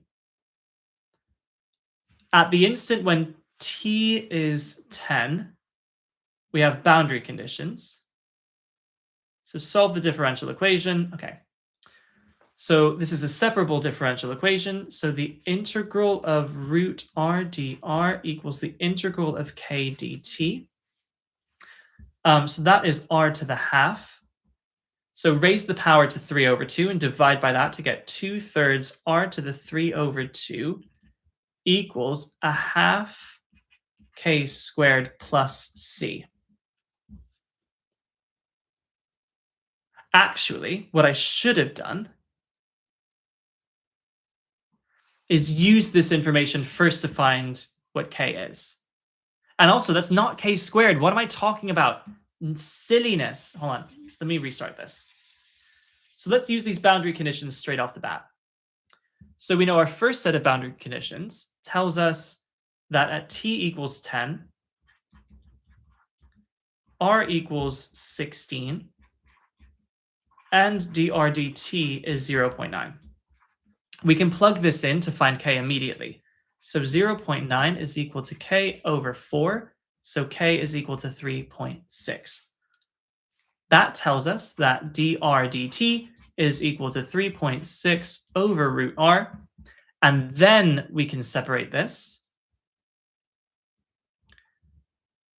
and say, as I said before, that the integral of r to the half dr equals the integral of 3.6 dt. So 2/3 r to the 3 over 2 is equal to 3.6t plus c. Now, we can plug in these boundary conditions again and say when t equaled 10, that r is 16. And plugging that in here, we have 2/3 16 to the 3 over 2 equals, and that was 10. So that's 36 plus c. So typing that into the calculator, I know that's going to be 64, but I'm going to do it anyway. So 16 to the 1.5 is 64 times 2/3. So 128 over 3 is 36 plus c. So c is equal to 36 minus that, which is minus 20 over 3. So that means that r to the, or 2/3 r to the 3 over 2 is equal to 3.6t minus 20 over 3. So the obvious thing, and then we want to get r to the 3 over 2 is the subject. So I'm going to multiply everything by 3 over 2. So 3.6 times 3 over 2 is 27 over 5, which is 5.4t, minus, and then 20 over 3 times 3 over 2 is just 10. So 5.4t plus, I got minus 10, because I did it the wrong way around.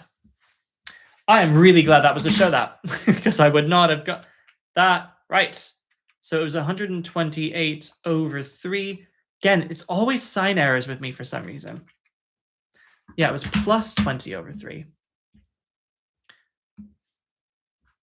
Great. Thank you for that question paper.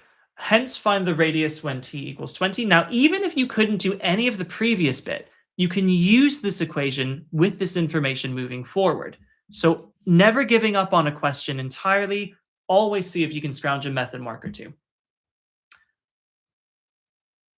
And r is given in centimeters, so we want it to the nearest decimal point.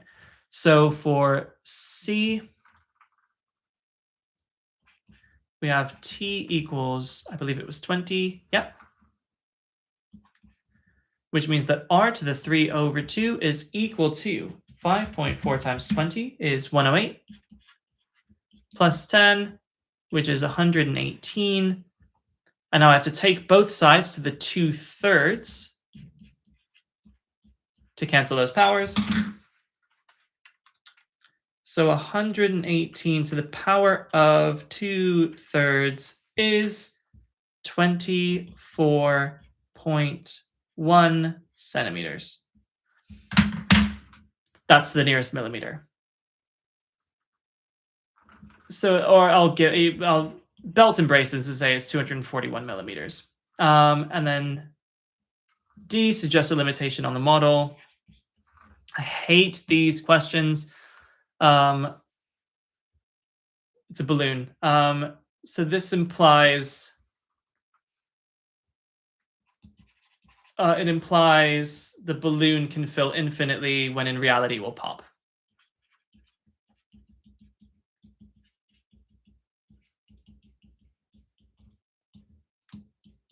In reality, there is a limit.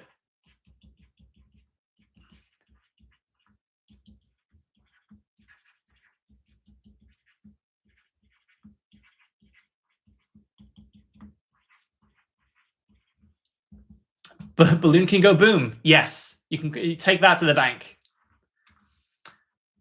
And then here, a little bit of cheeky proof just to wrap up. So on part I, which by the way, that weirds me out because this entire paper has been A's, B's, and C's, and then suddenly right at the end they're swapping to I's and II's. So show that this thing is positive for all real values of K. We have two options here. We can either solve for the discriminant and show it's equal to 0, or as I prefer, we are going to complete the square. So we're going to say that K squared minus 4K plus 5 In fact, I've got time, I'll show both. So that's minus 2 squared minus 4 plus 5. So it's k minus 2 squared plus 1. And we know that anything squared is always bigger than or equal to 0. Therefore, k minus 2 squared plus 1 must always be bigger than 0. Solved. You can also do the discriminant. B squared minus 4ac would be equal to 16 minus 4 times 1 times 5, which is equal to minus 20. Nope. 16 minus 20 equals minus 4. Therefore, no solutions. So it never crosses the x-axis, and when k equals 0, k squared minus 4k plus 5 equals 5. So it never crosses the x-axis, and it is positive at one point, therefore it's positive at all points. We also know that this minimum point here is going to be at 2, 1 from this completed the square, so completing the square is good. And finally, in proof, they love to use the fact that anything squared is positive, which is why I use that as my starting point to argue that this thing must always be positive. So that was probably too much for 2 marks, but hey-oh. And then here, student was asked to prove by contradiction that there are no positive integers. So what they do is they assume that there are positive integers such that this product is 28. And what they've done is they've said, well, 28 is 14 times 2. Now, so it is the product of 3x plus 2y and 2x plus, minus 5y. Now, I want to make the argument here. So 3x plus 2y is equal to 2x minus 5y plus x minus 7y. Plus x plus 7y, sorry. And the reason why it matters is because x and y are both positive integers. X is bigger than 0, y is bigger than 0. So that means that x plus 7y is positive, and therefore 3x plus 2y is decidedly bigger than 2x minus 5y for all the x and y that we're considering. So that's why they made 3x plus 2y the bigger factor of 14, and 2x minus 5y the smaller factor of 2. Now, what they didn't consider, so they proved that they are not integers for this case, but they didn't consider the other possible cases. So 28, we can write that as 1 and 28. Yes, the 2 and 14 that we've already considered, but it can also be written as 4 and 7. So we're going to have to consider these other proofs.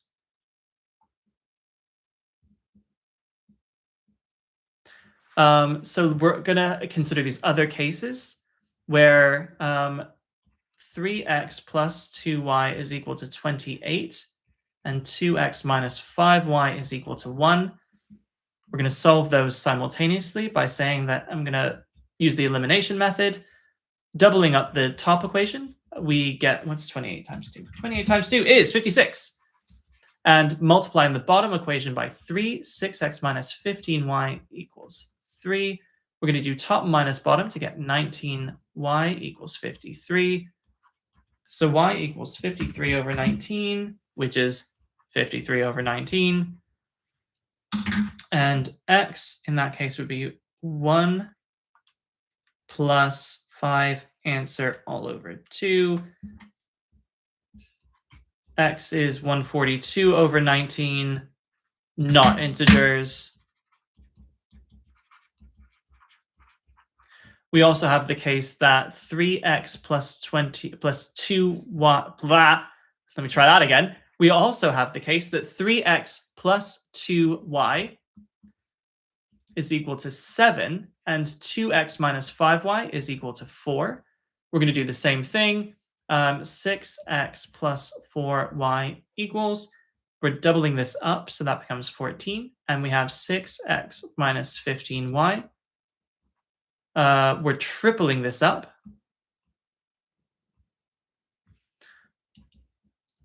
So this becomes 12. Top minus bottom, that gives me 19y equals 2. So y equals 2 over 19. And then x is equal to 1 plus 5 times that thing all over 2 is equal to 29 over 38. Again, not integers. So there is no case we can conceive of where these two things multiplied to give me 28. We know these are both integers because they are linear combinations of integers. So there's no two integers we can form that multiply to 28 where the x and y are themselves integers.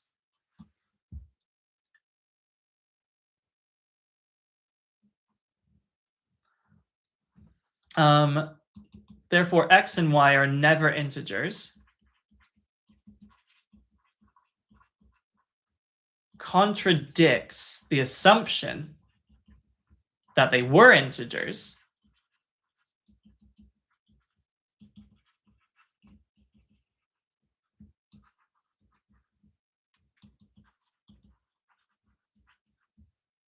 Therefore, the assumption was incorrect. And we can conclude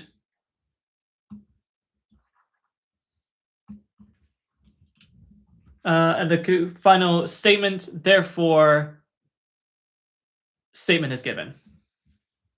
In the real thing, I would write out the statement is given. I'm just going to write out statement is given. Okay, now 19 minutes left. The first thing I'm going to do is to make sure I have actually answered every part of every question. Found a value of k. I found a value of k. Did this. A, B, and C are given. Cool.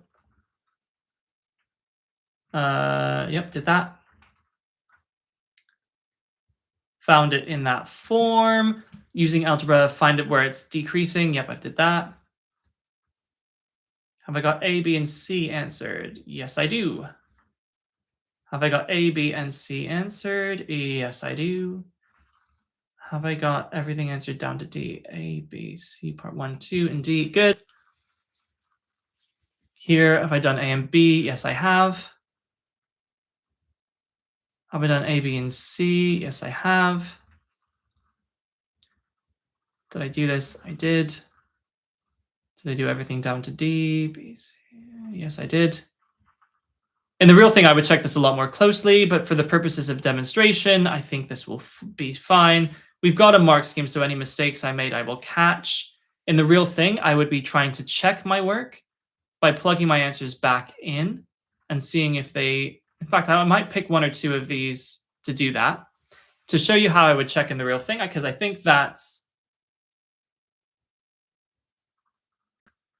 I think it's an important skill. So I'll find some useful ones to demonstrate. Okay, so for instance, this one, how would I check question 1? I would check question 1 by putting k equals 12 back in. I would say g of x is equal to 3x cubed minus 20x squared plus 29x plus 12. And I would plug x equals 3 into that equation and hopefully get 0. So if I plug in that 20 answers squared plus 29 answer plus 12, yes, I get 0. So here, I know I got it right for certain. So why don't I do this? I'll go back in and I'll check. How would I check 2a? I would plug in a small value of x into both of these equations and make sure it was correct. So let's say I'll use x equals 0.1. So on the left-hand side, 1 minus 9 answer all to the power of a half So when x equals 0.1, the left-hand side equals 0.316227766. And if I plug that in on the right-hand side, I should get basically the same answer. If I don't, I know I've made an execution error somewhere on the way. So 1 minus 4.5 answer minus 81 over 8 answers squared minus 729 all over 16 answer cubed is 0.403. No, it's off. It's off. I've made a mistake. I've made a mistake, guys. You see, this is why you check your work. What mistake did I make? Let me go back. I've still got 60 minutes. So, and the real thing, I would have moved faster as well. So I would have had more checking time, but I'm really glad I've done this, right? To show you how to do this. So we're using this where it's 9x. So 1 plus a half into 9x, good, plus a half times minus a half, all over 2 factorial times that thing squared, plus a half times that times minus 3 over 2 over 3 factorial to that. Okay, let me try this again. So a half times minus 9 is minus 9 over 2. A half times minus a half all over 2 factorial times minus 9 squared is minus 81 over 8. There's also the possibility I just typed it into my calculator wrong in the checking. So maybe my checking was wrong, but it's worth verifying this. Minus 1.5 all over 3 times 2 times 1 times minus 9 cubed. It's minus 729 over 16. That should have worked.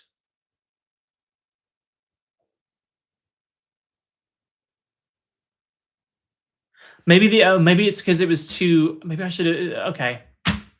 Maybe 0.1 was bad because I should have only used it. That was quite close to the limit of validity. So maybe it was a big x. I'm going to try it again for x is 0.01.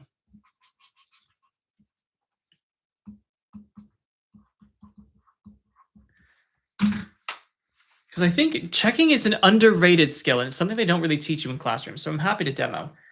So 0.01. So 1 minus 9 answer to the half. Left-hand side is 0.9539392014. If I plug in 0.01 on the right-hand side of this expansion, what do I get? 1 minus 4.5 answer minus 81 over 8 answers squared minus 729 all over 16. Sorry, I can already see I typed in something wrong. See, for me, my math is okay, but my calculator skills are what let me down. Answer cubed. Yeah, I get basically the same thing. So that expansion is good, and it's valid for that. Okay, cool.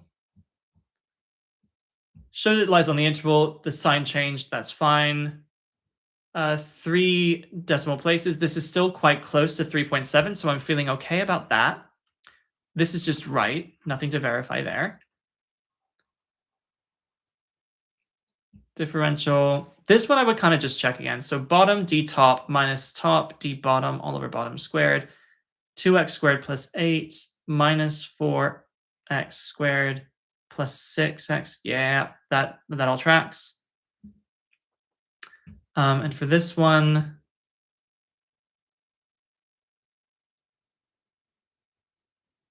good. And I can just check that something outside. So less than minus 1, I can plug in x's, for instance, minus 2, and confirm that this thing is actually negative. So minus 2 answer squared plus 6 answer plus 8. Sorry, I did that wrong. So minus 2 again. So minus 2 answers squared plus 6 answer plus 8 is minus 12. So that is negative there. That's good. If you have a graphing calculator, the way you would verify that is you could just plug that in and verify that f is decreasing in those ranges. The reason why they say you must show each step of your working is to make sure you're not just relying on a graphing calculator solution.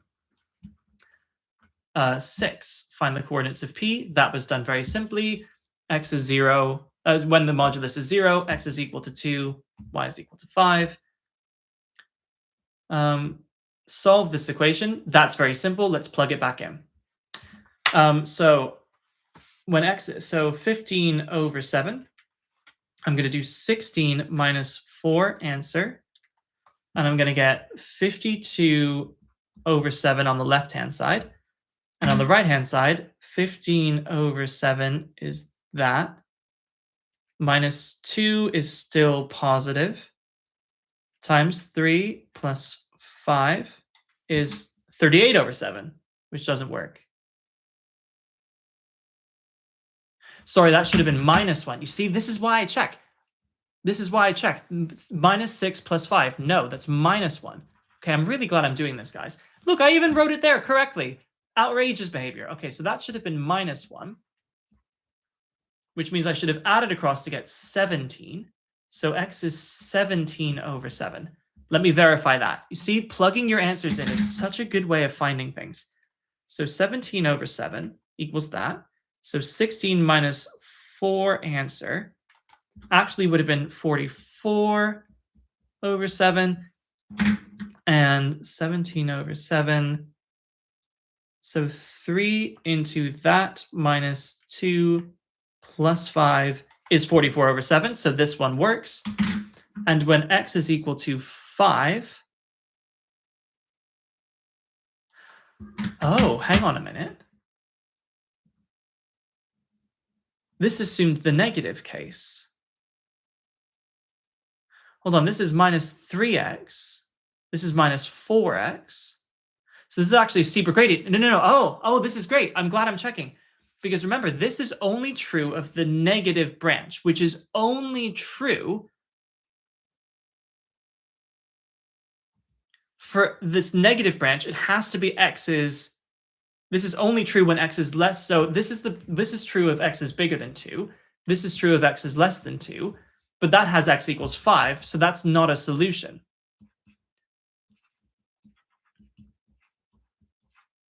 So that's not a solution for x is less than 2. So the only solution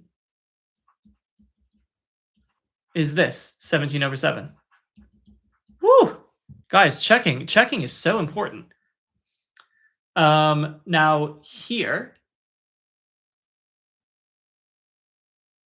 KK, don't worry. This is in the A-level syllabus. It'll become really obvious by the time you get there.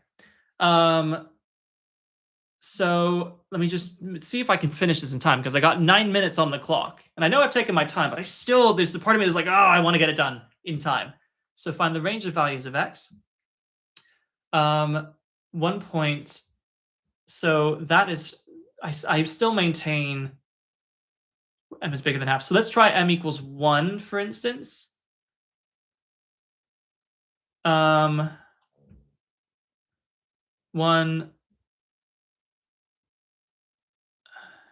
Yeah, it just would. It would. So I've done this right. So it goes across that gradient of half. It would go across 2 up 1. That gradient is a half. And then it would go through that. Any gradient bigger than a half, it would cross at 2 points at the end. So here, show that is true. Let me make sure that goes back to the same differential equation. So if I differentiate that, I'd get minus 0.12. That does go back to this good differential equation.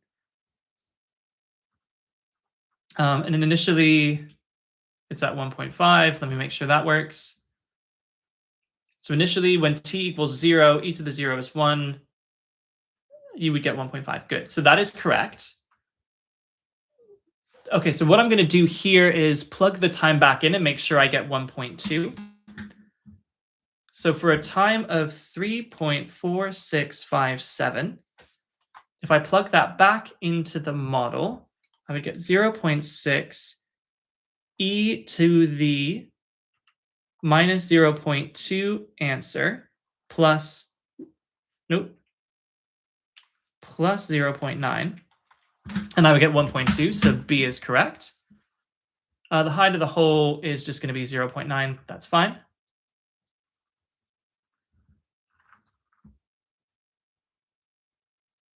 f of g of 2. This really is just plug it in. But I'll do it on my calculator to make sure I didn't make any mistakes. Over 2, answer minus 9 is minus 1. Plug that in. 4 minus 3, answer squared. The answer is 1. Good. Find inverse g of x. I'll plug a number into there. So in fact, we just found that when I plug in g of 2, I get minus 1. So when I plug in minus 1 into here, I should get my 2 back. So minus 1, so 9 answer plus 5, all over 2 answer, gets me my 2 back, which is good. So the inverse does work. Find g of f of x. So you plug that in there. Over 8 minus 9, so that's minus 1, so it's minus 5. Yeah. And then find the range. I maintain that what I did was good work there. So over 0, over that goes to infinity, it would go to 0. So it goes between minus 5 and 0. Yeah, I like that. Find the range of values for which this has no real solutions. So it's when that quadratic equals to 3 minus 4x, 5 minus. No sign error there, good. So let me try, in fact, let me just try k equals 6. When k equals 6, it would be b squared minus 4ac, which is negative and has no solutions. That works. 5 minutes left for the checking if I want to do it all in time. I proved 1, hence find the sum to infinity. Let me just run some stuff. So 5 over 2, I'm going to do 4 answer minus 5 is 5. So 3 to the 5 is 100% A. So 243 is A. And then R is, if I do 5 over 2 again, I can say that 9 to the power of 7 minus 2 answer all over 3 to the power of 4 answer minus 5 gives me a third, which is R. So it's A over 1 minus R. So it's 243 over 1 minus a third, which is this, which is good. This will be difficult to verify was good. I showed that correctly. This will be difficult to do a simple verification, apart from to verify that this point actually lies on this line as well. So 12. Let me plug these coordinates into the other line and show that they also work. So 12 times 2.4 plus 19.2 does give me 48. So these coordinates absolutely lie on both lines. So that is the point of intersection. Half base times height. I think that is the area of the triangle. Now the integral raised by 2. Okay, that looks good. Minus 2/7, that looks good. Plug the zeros in, that looks good. So 4 equals, and then 4 answer squared minus 2/7 answer to the 3.5 is 192 over 7 is the integral. So 38.4 minus answer. Right, I'm happy with that. This I wasn't so happy with. But I think it works because those are both radius 5. That becomes, that's that. So half r squared theta is that. That thing minus 25 over 2 times root 3 over 2 is the extra bit. So it's a half of pi r squared minus the sector. I think it works. It does look like it could be an ESAT question. You're quite right about that. Difficult to check quickly, so I'm going to leave that for now. This is good to check quickly. So because I can plug a value of theta into both equations and make sure I get the right answer. So let's take my in degrees. So 100 and let's take 30 degrees. If I take 30 degrees, 140 cos answer minus 480 sine answer would be equal to minus 118.76. Now, if I plug 30 degrees into my K, 500 cos of answer plus 73.74, I get the same thing. Okay, good. So I know that my model is correct. I know that A is correct. Verifying by plugging an answer into both. The maximum is 1500, which is true there. So yeah, this works. This just works. The minimum rabbits is 500. That also just works. C, I liked what I did.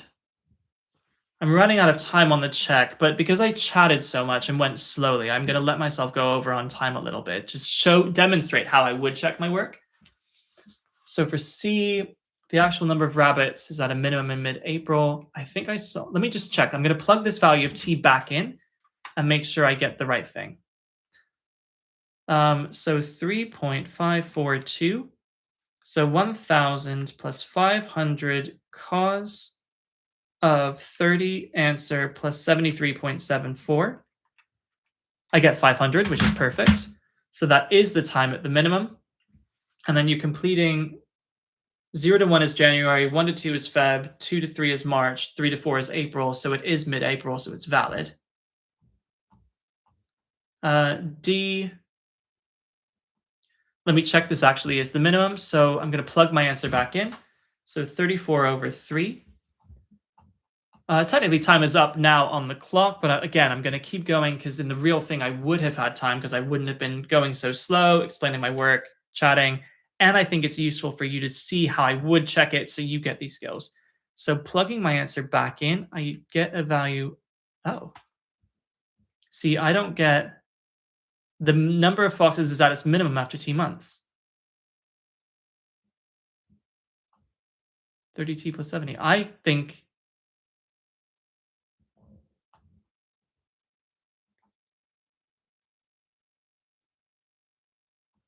because sine. Hold on a minute.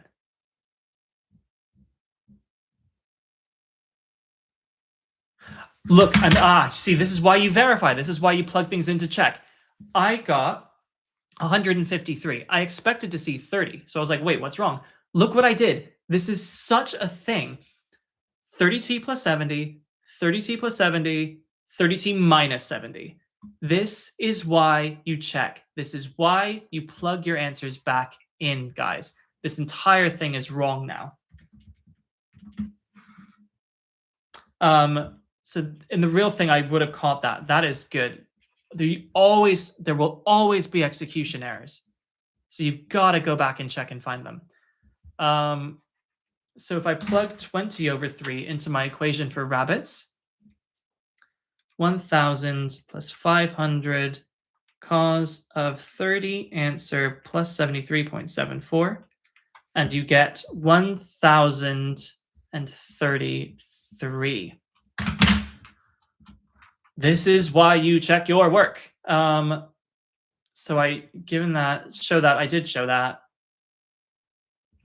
Do I like what happened in B? So a half a squared 0 to pi over 2 of sine squared of 2 theta. So I agree that sine squared of 2 theta is a half minus a half cos 4 theta. So that integrates to theta. So let me differentiate this. That would become 4 over half. Yeah, that differentiates correctly. And I plug it in half into pi over 4 minus an eighth sine of 2 pi minus the 0 and the 0. Sine of 2 pi is 0. This all tracks. Cool. That's how I would do that. Write down a differential equation. This is a show that. Hence, find it when t equals 20. You just plug t equals 20 back in. So 5.4 answer plus 10 is that to the power of 2/3. Is that, or in fact, what I could do is I can take my answer there, the 24.1. I can plug it back in here and solve for t. So answer to the power of 3 over 2 minus 10 divided by 5.4. I get back my 20, so that is correct. Limitation, balloon go pop. And here, I'm satisfied. There's nothing really to verify. So I'm going to stop there. That's how I would check my work. You can see I picked up loads. That checking is so important, and really actually something I really wanted to demonstrate both for my GCSE and my A-level math students is how to check your work. Look how many execution errors I made that I picked up on. That is such an important part of the process. And I would have been really upset with myself if I hadn't caught those. So I'm glad I went back to check. And that idea of plugging answers back in to verify if you're right, some of them I plugged them in, I got the same answer back. I knew I was right. And some of them I plugged it back in or plugged this, a number into both sides of the equation, and it wasn't the same on both sides. And then I knew I was wrong. And so that helps you, rather than redo everything, rather than check everything, it helps you guide your checking to make sure you're looking for the actual mistakes. Makes it much more efficient.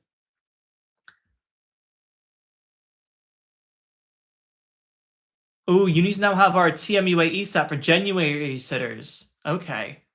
So that means that Imperial offers might be coming through soon for anyone who sat in the January cycle. Good to know. Right. Now, let's go back. And we're going to start marking up. Just to make sure I didn't do anything else that was silly, because I made some silly errors that I caught. Let's see if there's anything I didn't catch. And so we don't need the formula sheet anymore. So going through k equals 12, good.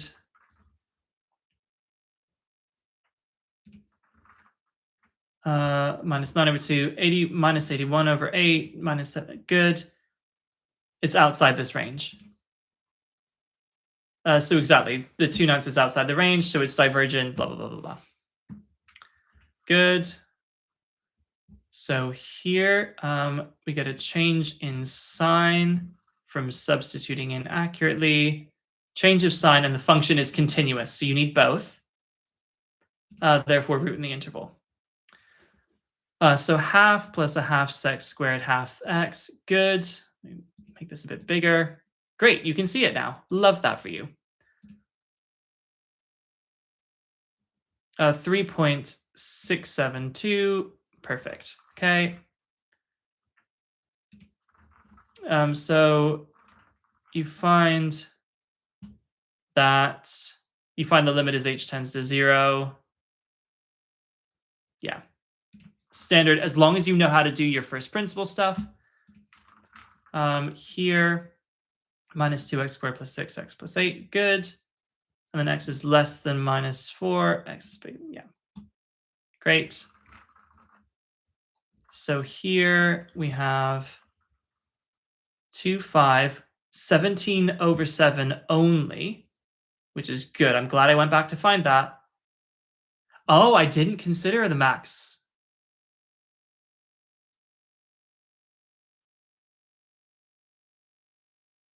So I got that wrong.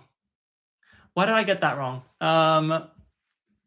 X plus 4, where k is a constant. Why did I get that wrong? I agree that it's bigger than a half. Why is it limited to 3? Because that's not we had here. Why is it? Oh, because if it's bigger than 3, it 100% intersects the one on the left, but it would never intersect the one on the right. That was an oversight. I apologize for that. Okay, so the idea here is I completely got it for how it needs to intersect the one on the left. What I didn't get is in order to intersect the one on the right, the gradient has to be less than 3. Because if it's even equal to 3, they'll be parallel. If it's bigger than 3, they'll diverge, so it'll never meet. Good check. Man, okay. So 0.6 and 0.9. Good. 3 hours, 28 minutes. 0.9 meters. Good. Oh, you have your mech-eng interview on Friday. Mech-eng interview. It's different than the material science interview for Imperial. I think it's technical. If you're going for an Imperial interview, be very, very up on your personal statement. Be able to explain any project in detail. And I have a guy who got in for mech-eng in the October sitting, and it was much more informal. Like, it wasn't very technical. It was a lot more sort of personal statement based. Why do you want to go to Imperial? That kind of thing. Be personable, be presentable, be teachable, and you should be fine. So question 8. I got an answer of 1. 5 plus 9x over 2x, good. Minus 5 over, well, I got both, and it's between minus 5 and 0. Good. K is bigger than 5.8. Good. It's 5 over 2. I think I got this one fine, just fine. Good. Plug it in, get 0. You got the line. 384 over 35. Good. Did I get this right? I did get this right. It had been a while since I'd done something like that. Let's check their work. Yeah, got the pi over 3. Segment is that minus that. Good. So this was my equivalent of x.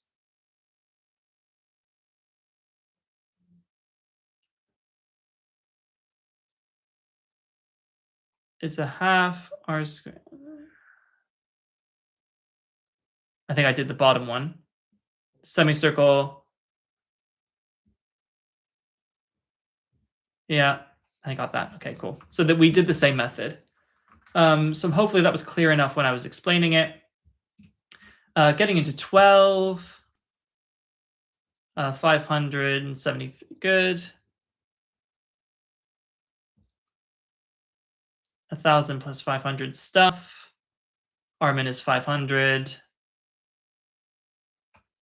What was C?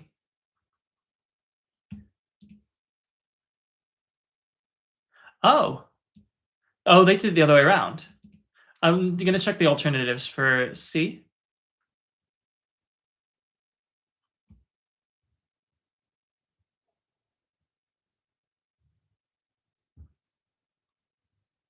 Yes, I did this alternative. So I found this, i.e. the middle of April, so its model is valid, reliable, good. So, but what they did was they plugged in 3.5 into the model and got a minimum. They got basically what they should get. So that's good. D, was it 1,033? It was 1,033 when I went back and corrected it. I'm glad I spotted that sign error. This is why you check. So I showed that is the answer, an 1/8 pi a squared. Yep, all good. Here, it was just a bunch of show that's. So 24.1, good. Bloom may burst eventually, great. And then finally, let's see the language you need and how exactly they did their proof here. So always positive.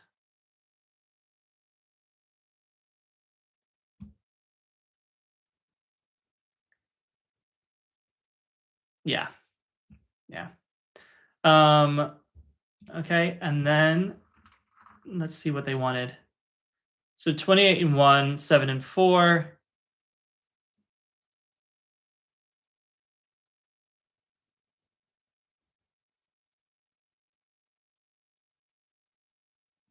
And then all of the cases are not possible. Well, I made the argument that 3x.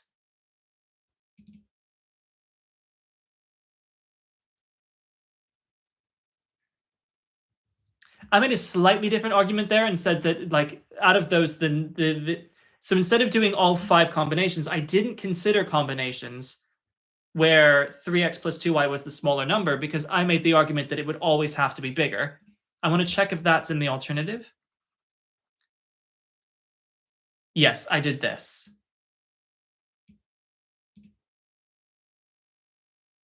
So that limited the cases I needed to check because I made this argument because they are positive. Great. So that meant I didn't need to check the other cases. I found these 2. They are not integers. Let's get the language.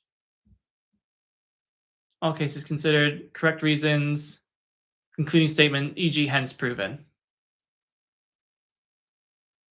Okay, yeah. So I'm going to give myself that. So the only thing I got wrong there was that this question, because I didn't consider, which was silly of me, I didn't consider that there would be I knew there was a limiting case on the small end of the gradient. I didn't consider the limiting case that it could be too big. So that's one for me for future. I think takeaways from that, mainly the checking, to be honest. Looking at the checking and how I was able to, like, just substitute random answers into both sides of the equation and verify if I'm actually doing it right. And that is a really important skill, making sure you have enough time left to check in that way. And that's how you can pick up those execution marks quickly instead of just redoing it. Because you kind of think you're right because you think you did it right the first time. So that's what I think I want you to take away from today.